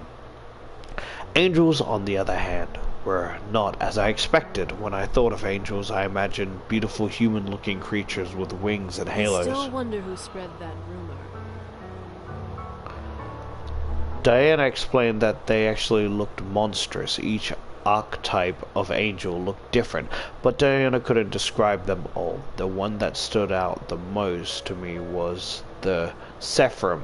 She described it as a mysterious creature that hid behind 3 large pairs of wings. What if the Sephrim did look human? Well, anyone who has met a seraphim and tried to find out has not lived to spill the secret. I gulped. It was scary to hear that for some reason. Angels were strict and were not as forgiving as many claimed. According to Diana, they have had a love-hate relationship with humans, but they didn't try to dominate us. They only became meditators for the rule of the world. Why not? I'd rather not get into that. Why? It's not my place to talk about heaven. Only the angels. She also mentioned their methods for memory removal. As the self-proclaimed guardians of the humans, they had the right to baptize humans who held memories of otherworldly creatures, should they find any in the human world. This baptism not only erased the memory of magic, but erased their entire memory clan. Humans wouldn't remember who they were or who they knew. A blank canvas. So basically, games like this are perfectly fine, right? Movies and stuff, perfectly fine. Just don't meet the real thing. Demons, however, unlike the others, were passive creatures that only truly cared for their own world. They had their own lands, kingdoms, lords living there. The most powerful demons in the abyssal plains was the Demon Lord. He was the incubi boy's father, and he was a ruthless man. He had conquered several kingdoms with a massive, indestructible army. Many demons died under his brutality, but when he did conquer, life for demons was like a human renaissance.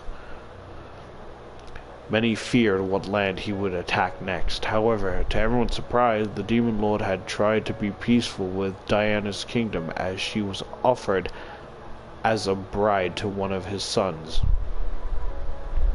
Why would you accept that? I had no choice. I was barely a child when the decision was made, and when I learned of it, I had accepted it. Oh, I'm so sorry. Why though? How would you know if you would be in love with the guy you married? It didn't matter. My kingdom would be safe, and I would be able to live with knowing I was able to protect my kingdom. I stared at Diana as she smiled at me with sad eyes. She really didn't want to marry them. It was practically painted all over her face.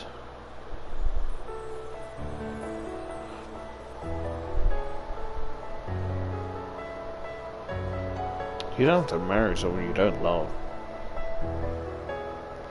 Diana's face shifted to one of surprise as she looked to me. I was being honest though.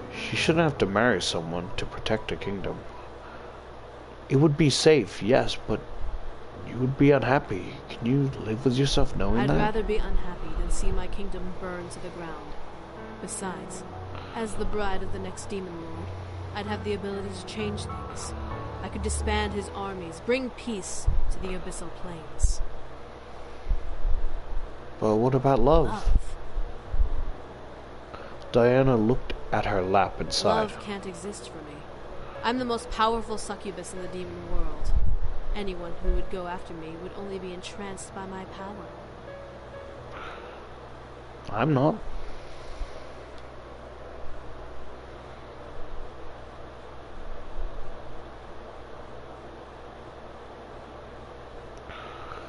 Diana chuckled, making me blush a bit. I was being honest, and here she was laughing at my You're words. a human, dear. You can't know when I'm using my powers or not. I could be using them now, making you interested in me to trust me. But you're not, are you? Diana then silenced herself. She stared at me, knowing that her silence would give me my answer. I smirked at her. You like me? What? You like me. You definitely like me. I do not. I'm merely fulfilling my end of the deal. I felt like a tease. She was being nice to me and wasn't using her powers over me because she liked me. It was too obvious. You like me, you like me, you like me. What I didn't expect was her taking my hand and forcing me closer to her. A mere inch separated our lips, but Diana's stare into my soul made my mind go blank. I barely remembered what I was saying. Diana remained holding my hand. I didn't fight. She stared into my soul and I allowed it. I was concerned, and at the same time I was intrigued. Diana was indeed a beautiful woman. Seeing her up close made my face turn slightly red in embarrassment, and any moment she could lean in and kiss me, maybe even take my energy. However, she didn't. Are interesting for a human. She then released me and stared at me, watching as I stared back at her with a red face. Did I like her? I shook my head. No, wait, that was impossible. We were just in a business deal, nothing more. Is there anything else you wanted to know? I stared at her as I thought. Was there anything else I wanted to know? My memories were forfeit in the end, so everything was up for grabs. Yes, I couldn't think of a single question to ask. Was that all I wished to know? No, there was nothing else I needed to know. I felt satisfied. No, that should be it. I understand. Diana stood and adjusted the bottom of her dress before smiling at me. I barely noticed how much time had passed between us. It felt like forever, yet I enjoyed learning more. I felt bad that I had to lose my memories. However, that was the deal, and according to Diana, demons never go back on their word. Well, if you don't mind, there's one place I need to visit, and I'd rather visit it now than after I take your memories. I'll be gone from the area for quite a while, anyway. Where do you need to go? There's something I need to do there. It's boring, sadly, but I need to do it. You need to come with so I can watch you. Why did she need to go to the cemetery? Did she have a human friend she needed to say goodbye to? Did she have to meet with another demon? Sure, let me... No need to get dressed up. It's just a brief visit. Diana snapped her fingers and the world melted into black. I stood and walked to be beside Diana, unsure of what was happening. Why wasn't the world spinning instead? Was the spinning a trick she did? I felt myself click my teeth in irritation of the thought of it. Soon the world grew back its color and we were standing in a field I somehow recognized. I looked down and regretted it. At our feet was grandfather's gravestone. It was untouched and as clean as when I last remembered seeing it. Why were we here? Here we are. Here? I stared at Diana as she muttered a small incarnation under her breath. In her hands formed a small vase with purple lilacs. She gently knelt down and placed them beside the grave. I had to pay my respects to this man. Why? Were you a friend of his? I needed to know. My mind began screaming. Something wasn't right. Why did she know him? How did she know he was dead? What was their relationship? What was going on? I wasn't a friend of his. I didn't even know him. Then why are you giving him flowers? My mind began to screech louder in my head. What was it? Why? Why? Diana, why are you giving him flowers? I highly doubt you knew this man. Yes, I do! Diana stared wide-eyed at me. A mixture of fear and surprise mixed in her eyes. My heart began to squeeze tightly in my chest. Why was she looking at me like that? Answer my question. I said answer my question! I couldn't hold in my voice. I needed to hear her answer. I didn't want to hear anything else. Anything other than her answer would infuriate me. Diana looked down at the grave, letting out a small sigh. My heart tightened further. Answer me. I need the answer. This man helped the boys come to the human world. He opened a bridge and let them through, before sealing it with a part of his life force. There was more. I knew there was more. I remained silent, and she took a breath. I had come to visit their castle one day, and when they told me that the boys were gone, I became frantic. Without the contract marriage, the Demon Lord would have had the freedom to march on my kingdom and conquer it. I couldn't let that happen. So I tried to find a way here. I searched the castle during my brief visit, trying to find out where the boys went. I found it. This man left behind a small trace of a spell, small enough to be undetected by the inhabitants of the castle. Diana looked to me, a look of pain on her face that made me already pained heart feel like it was being punctured by a needle. Demon magic is best with consent, but takes more energy when forced. So, in a blind need, I recast the spell and used that man's life force to open the bridge once more and seal it completely when I walked through. I didn't know I was taking the rest of his life. By the time the bridge closed, the man had already passed. He was visiting someone in a nearby hospital, so when I left to find the boys, the staff had found him and tried to revive him. I didn't want to take his life. I thought he was a younger man. I didn't know he was as old as he was. It's my fault this man is dead. But I needed to come to the human world, and he was my only chance to get close enough to track the boys down. You. Diana tensed up and stared at me. Her face was painted with regret and sadness, something not like her usual self. You killed my grandfather. Your grandfather? I'm not attacking her. I need to leave. I need to go. I quickly turned and ran, hearing Diana call out for me from behind. I ran. I didn't look back. I couldn't look back. She started all of this. She was the one who turned my world upside down. She was the reason for this chaos I was in. She took my grandfather away. I ran through the gates of the cemetery, though, the streets to my house. This time the world was in slow motion. I was the one going in fast forward. I didn't care what was going on around me. I just needed to run. My heart began to freeze in my chest, pained by the feeling of needles and knives piercing through me. Tears were running down my face, but I knew where I was running. I ran through the front gates of my house and sprinted inside. I zipped up the stairs and ran into my room. I slammed the door behind me. I began to weep violently. I leaned against the door and slid to the ground, crying. My world was crumbling, and I didn't like it. My world was broken apart, and I didn't want it.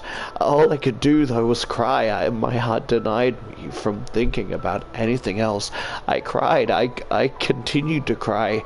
I let my heart empty of its pain with each tear that ran down my cheeks.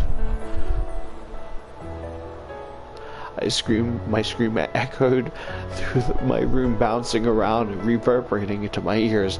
I couldn't care if it hurt to hear it. I didn't care about anything else anymore.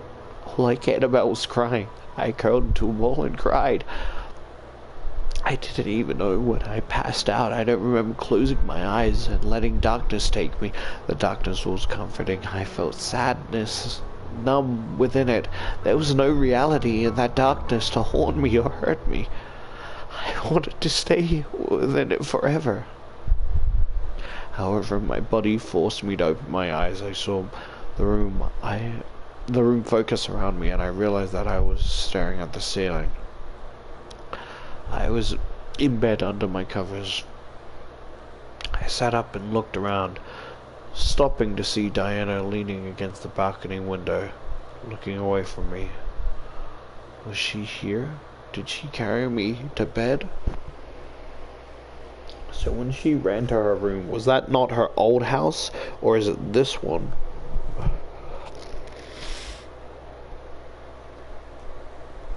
felt my anger, wanting to speak out against Diana, but I noticed the puffiness around her visible eyes. Had she been crying? Seeing her bloodshot puffy eyes made me fully aware of my own eyes and how dried they had become after crying. I rubbed my eyes and let out a shaky sigh. I stared at Diana. My heart didn't want to hear it, but I let her speak. I didn't want to come here in the first place. I only thought of bringing the boys back to protect my kingdom, so everything else became secondary. I didn't mean to take his life.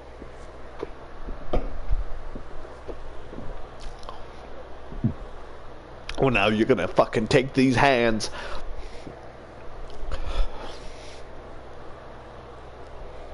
But you did. I can't ask for forgiveness, but I still am sorry. If I could turn back time, I would find another way. You know, it's because of you I met the boys. I look to my blanket-covered lap.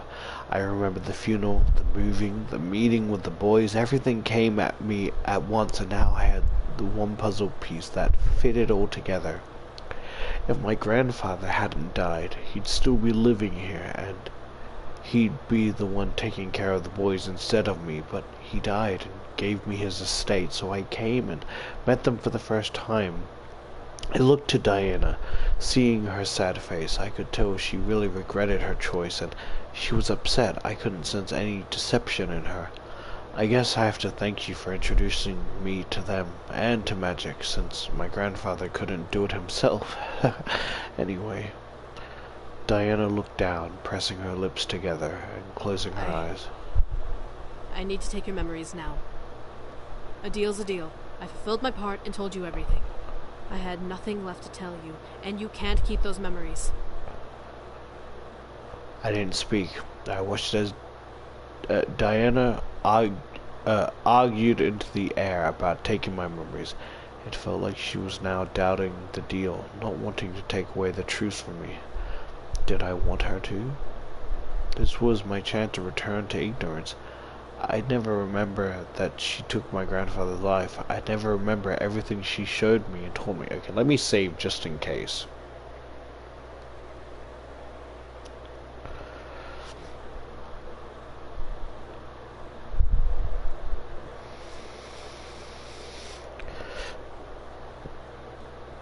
I'd return to normalcy. A deal's a deal. Diana stared at me, a look of almost despair on her face. I, however, kept my eyes to her, repeating my words. Take my memories. But are you... Take my memories. I had resolved myself to normalcy. Ignorance was indeed bliss. Diana stared before biting her lip. Very well. Diana recently reached into her cleavage and held out a small vial to me. Drink this and you'll lose your memories.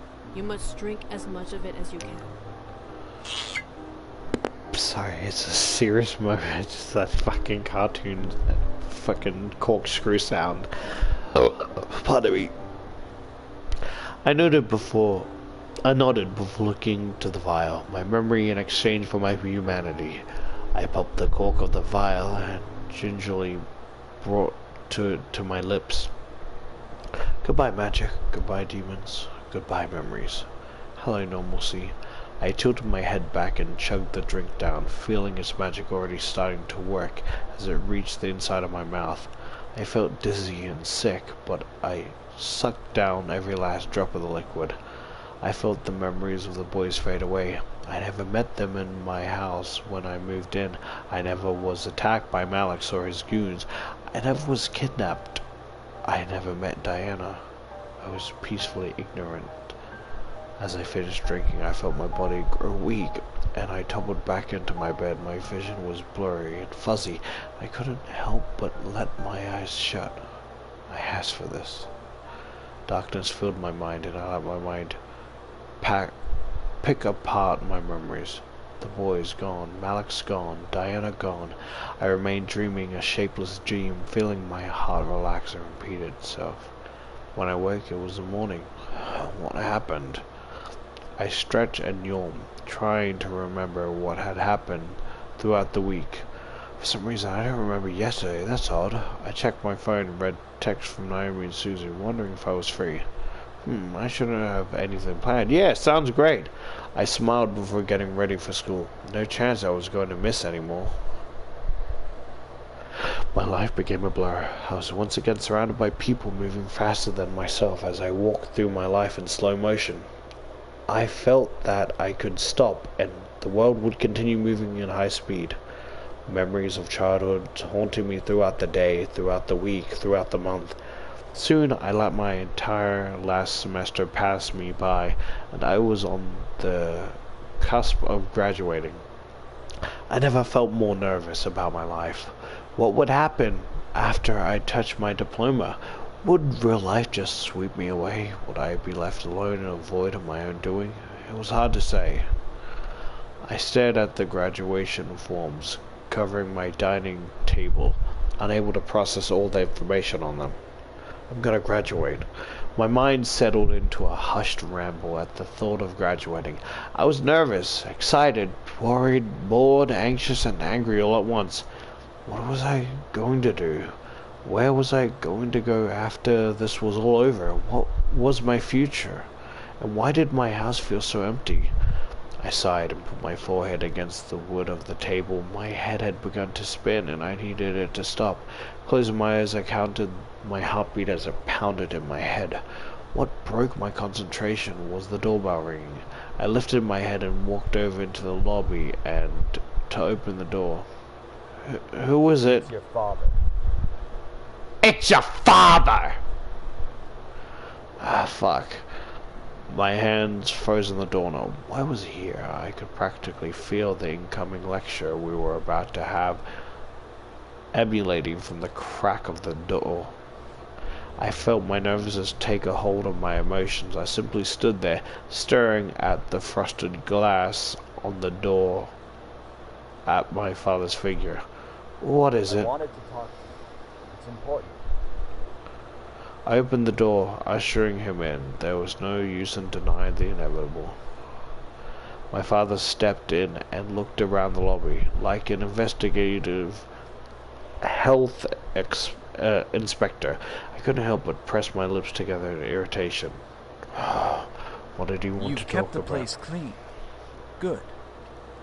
Thank you. I want to talk about your future. Oh my god. Great. What about? I'm going to graduate and go to college. That's not what I meant. I meant about you being part of Anderson Family Toys. Stared. Was he serious right now? Did he really want to add another stress point in my life?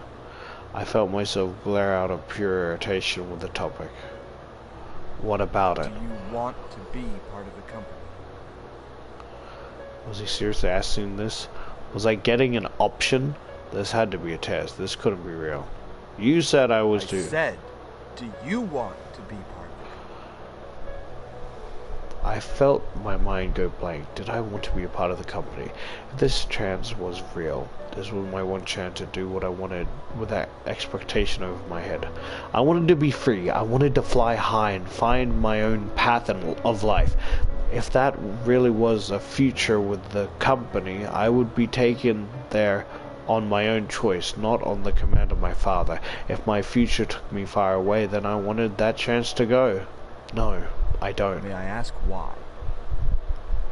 I want to choose my own future. I don't want to be stuck on... I don't want to be stuck to expectations. I felt my mind begin to fill with ideas of the future, dreams and goals that I could possibly fulfill with a new freedom. I want to decide what to do with my life. If it's with Anderson Family Toys, then I want my heart to bring me there.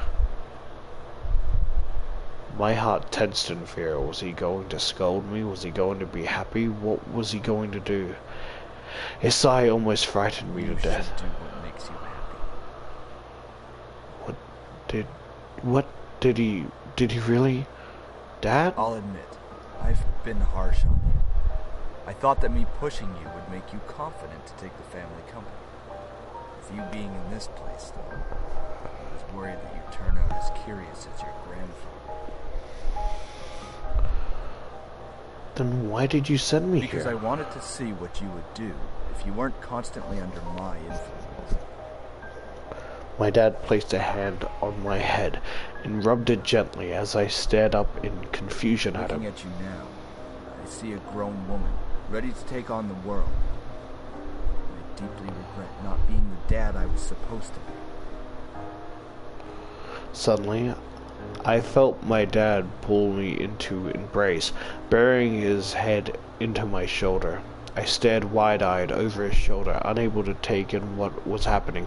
Was he hugging me for real? Was he seriously in I regret? should have let you be a kid a little while longer. Now that you're grown up, I can't guide you anymore. I began to shake. This was real. This had to be. This was too emotional to be a dream. I gripped onto my dad, making sure my senses weren't lying to me.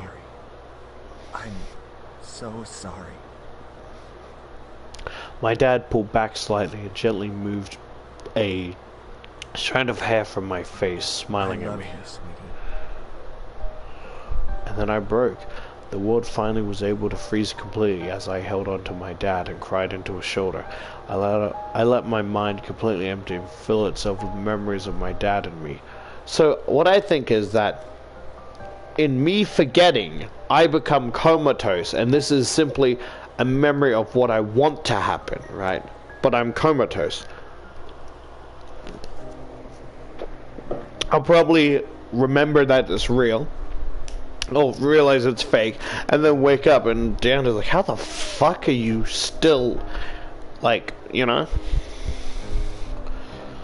He used to be kind, he used to care. Something took that dad away from me, and now he was back.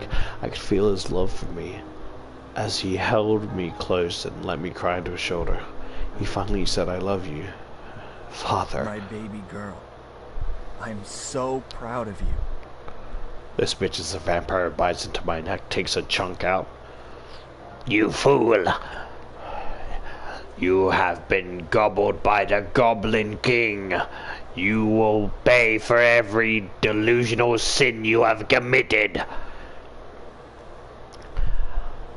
I leaned completely into my dad's embrace as he supported me to stand. I felt like a little girl again. It was both pathetic and blissful. I didn't care. I was with my dad. My dad gently pulled away and kissed my forehead, letting me hiccup with a small smile. No matter how old you are, you'll always be my little girl. I may have screwed up your childhood, but let me make it up to you in the future. I nodded, wiping my eyes. Finally could have a dad who didn't see me as an investment, but saw me as a daughter. My heart was jumping in my chest in joy, while my mind filled with happy thoughts. I felt like I could do anything now. My dad wrestled my hair a bit before stepping away from me. I have to take your mom out to dinner. It's been a while since we've gone out, but I think it's time to apologize to her as well. For what? Being a burden she had to carry. She's always supported you from the sidelines, but I didn't let her completely be a wife and mother. It's time to make her happy now. My dad and I smiled at each other. We understood each other now, and I was happy beyond words. My dad left my house, but not completely alone. I knew that he would support me now with whatever I wanted to do. I smiled, and I held my hand to my chest, feeling my heart pulse. I'll be okay. You will be. Huh! I quickly turned to the voice to see a woman, dressed in a black and gold dress, smiling at me. It was as if she appeared from out of thin air. I went into defensive mode. Who are you? Relax, relax. I'm just passing by. What do you mean? How'd you get in here? You don't need to know that. I only came here to pick up a little something, and then I'll be gone. What are you... With a snap of the woman's finger, I suddenly felt myself get warm. This feeling was familiar, but I couldn't pinpoint how. What was she doing to me? I watched as the woman walked to me and gently lifted my chin to look at my face with a smile. Kiss for the road, sweetie. I had to do a lot of running around, and it's made me need a pick-me-up. I felt myself nod. What was I doing? The woman smiled and gently lowered her face to kiss me. I felt like melting into the kiss, but I knew deep inside that this was beyond wrong. How was she doing this? Why was she doing this? I felt my strength and energy drain from the kiss, and soon I felt my legs slightly wobble in weakness. The woman pulled away and placed a small purple vial in my hand. Drink up, sweetie. You need it. I nodded and opened the vial before pouring its contents into my mouth. It was sweet like fruit, but it wasn't overpowering. I felt my energy return to my body, and the last drop that dropped onto my tongue. A gift from me, as a thank you for giving me the strength to finally take what is mine. What is yours? The woman smiled before nodding to me and walking around me to the door. As she opened it and took a step, she looked back to me.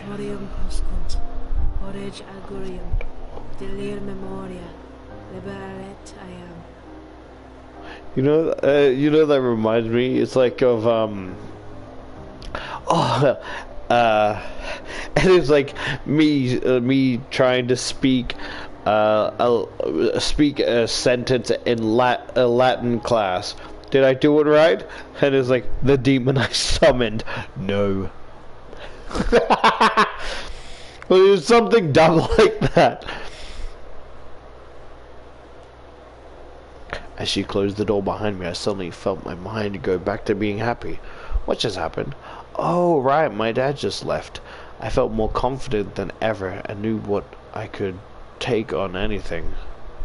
I rushed over to the dining room and looked over the graduation papers with a small smirk.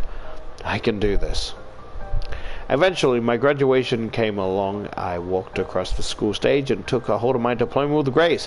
The rest of the story could almost be passed over. I graduated from a school as one of the top 10 students of my class. My family was proud. But what of my future? Well, that was free for me to decide now. No longer would I have a future scaring me into a corner. I could choose my life on my own. So let's use a second slot, right? Because there was two options here, remember? I could choose my life on my own. That being said, I was still scared of where the future was going to take me. But what did I want to do? Did I want to help build the family company? Did I want to venture off on my own? Whatever I was going to do, I was going to do it with a smile on my face. I was happy, and nothing could shake me down from that happiness. The next morning I woke up and took in all that had happened as if it was all a dream. My life seemed to fall perfectly into place, and it was almost surreal. I walked over to my balcony window and opened it, stepping onto the patio and staring into the sky. It was beautiful. The wind gently brushed over my face as I took the smell of the morning. I felt a wave of confidence rush through my body, and I stared into the sky. I'll be fine. I'll be just fine. I was confident that I could do anything now. My life was in the hands. It was in my hands, and I was strong enough to carry it. I was alone for now, yes, but eventually I knew that I would be happy at the end of my journey. I still had 100 battles to face, 1,000 memories to make, 1,000,000 stories to write. This was just one of those stories, and that was my happily ever after.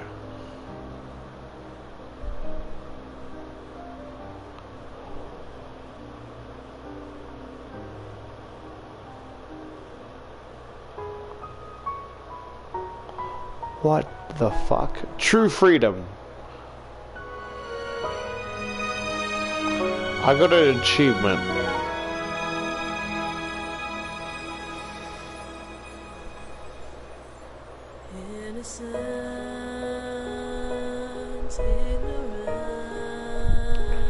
Well, I still wanted to see the other options.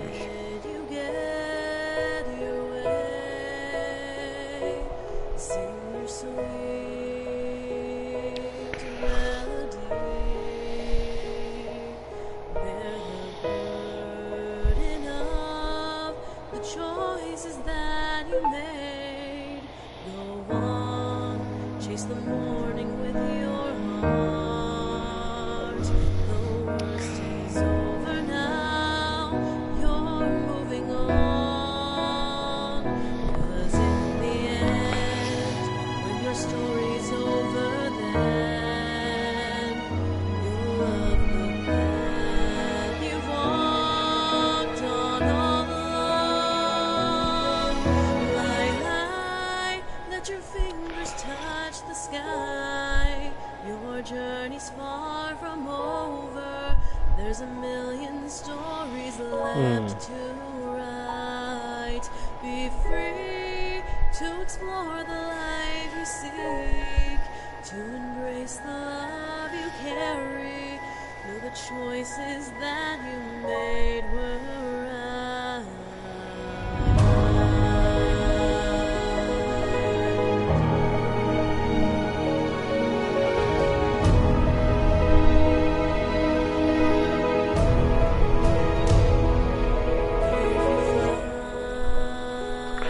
Regret inside.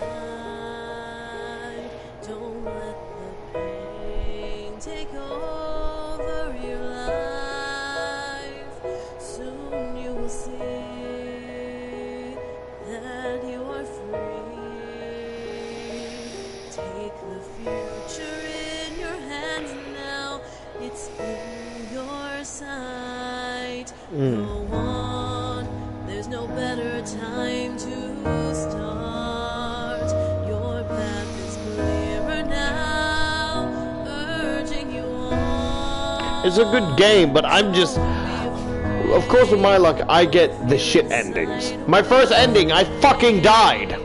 The trials that you face will make you strong. Fly high, feel the wind blow. This is actually a relatively alright game. Your journey's not yet over. There's 100 battles left to Oh, that's Heather Potter. I thought it said Harry Potter. I'm like, what? The boy who lived. The boy who lived have come to die. I'm running over!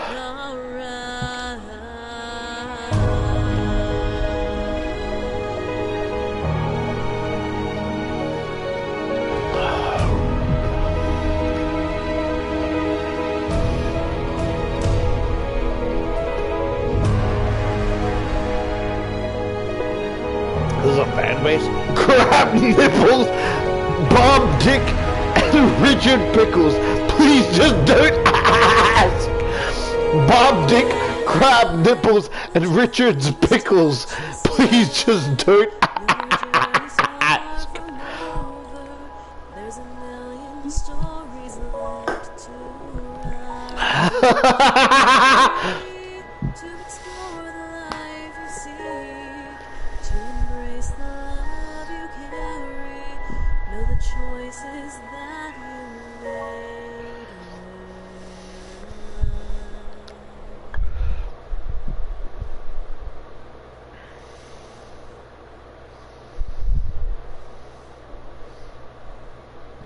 Okay. So I got an achievement. True freedom.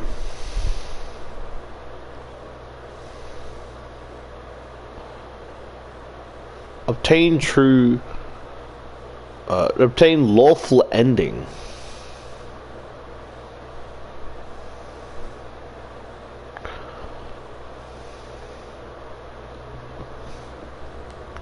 Okay, theoretically, right, if we click continue and we go here.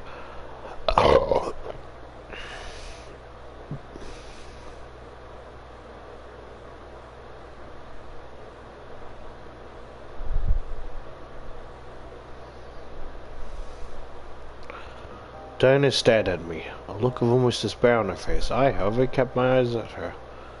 You took away my grandfather. What gives you the right to take away my memories away? But I'm not done speaking. Diana shuts her mouth. Listen, listening obediently.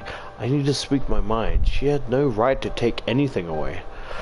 I know the truth now, and that was all that mattered to me. Screw the rules. I deserve to remember everything. I was thrown into this mess because of you. No one has the right to take anything away from me. Diana took a step towards me. I was ready to snap at her. However, she gently leaned over me and ran her hand over my head. What? I won't take your memories. It was that fucking easy! I stared up at her in shock. Was she serious? Diana smiled at me and stood back You're right. up. You deserve to know everything. It's the least I can do. I felt almost joyful. She agreed with me. That was a huge deal. I still don't forgive Diana, but it was better to know than to be left in ignorance. Eventually I would be able to move on. Until then, Diana was willing to stay and teach me the life my grandfather knew in redemption. It was Get back to something. sleep and I'll teach you more in the morning. I'll stay a few more days until you know everything. Something felt off, but I nodded, feeling exhaustion drift over me again. Was it natural? I don't know. My head began to spin and I need more rest. Diana gently laid me back down and moved my hair from my face. As if from a spell, I closed my eyes and fell back into unconscious darkness. My heart was healing, and it would take time to heal. Thankfully, it had time now to heal and grow stronger. You fucking bitch. I know. I heard voices and tried to open my eyes, but I couldn't.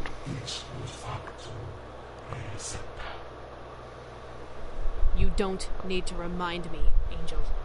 I'm just doing my civil duty. An angel? What was an angel doing here? Why was Diana talking to us? Do what you need to do. I've already destroyed one life, and now I have to destroy another. All for my kingdom. Angel, do it now before I change my mind. I'm sorry. Within a mere breath, my body suddenly became light as a feather and I became numb. I felt my body float downwards into an empty black abyss, as if I was drowned in water. I never saw it coming. My mind became completely blank. I had no memories, no feelings, nothing. I became a blank canvas, a body without a soul, pure innocent, ignorant.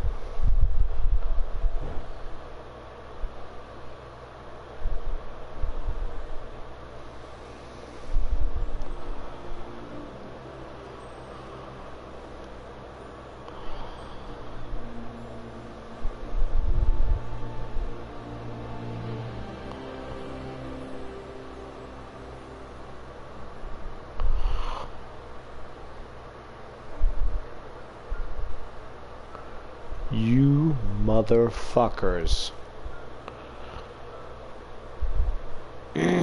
Secrets.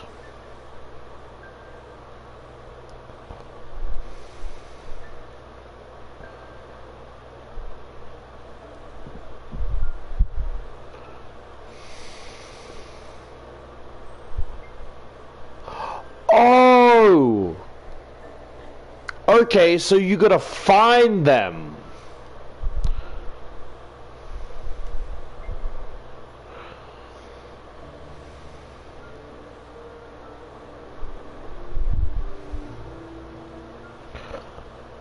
Okay. Other. What is other?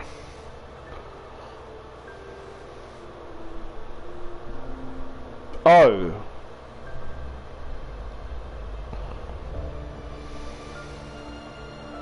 It's hard to see.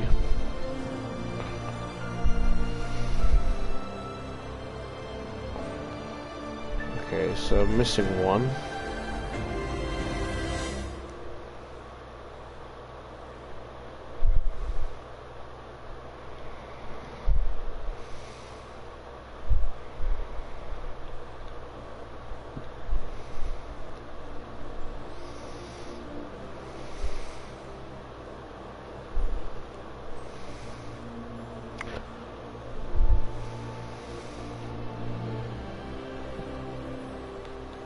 So I'm not going to read this at the moment. I'll read it some other time because I'm completely fucking sore. Because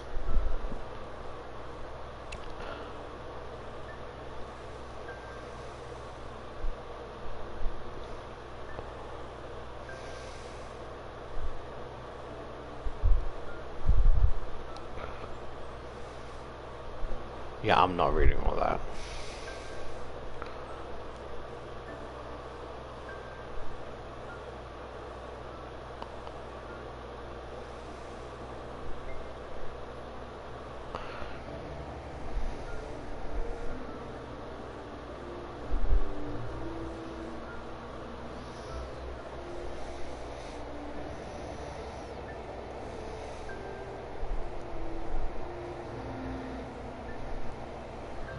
That was bittersweet. Let's just say the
I'm gonna have to restart, right?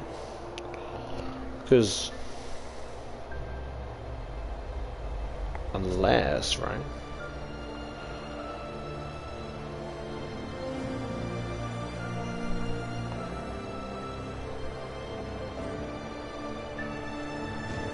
I have a very dumb idea, right?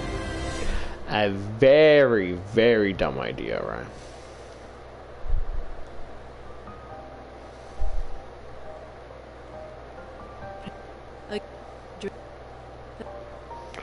So if I go back, right?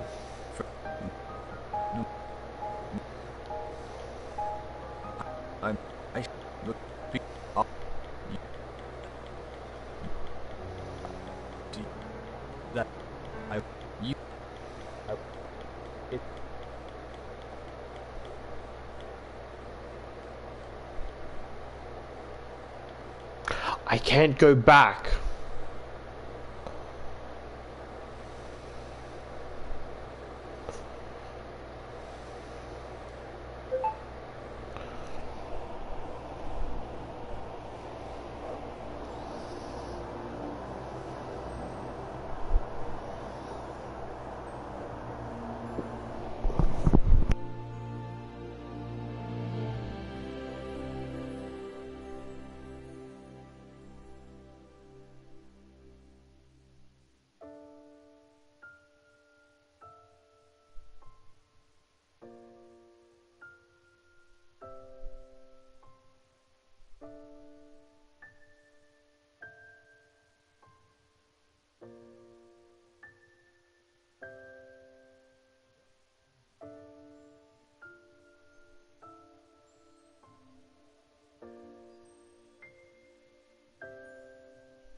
Okay, this is pissing me off, right?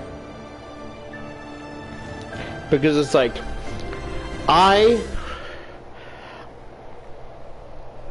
I want to play the next one, right? But I can't do anything.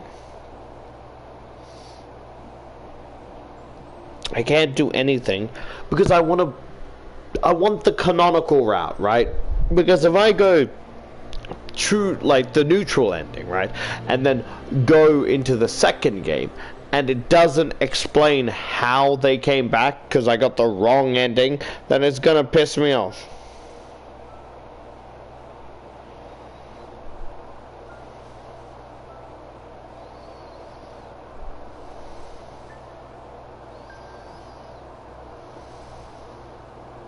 You know, I'll play, not now, but the next one I will start a save file on Seduse Me 2, right? And if it does the exact same thing I think it's going to do, then, you know,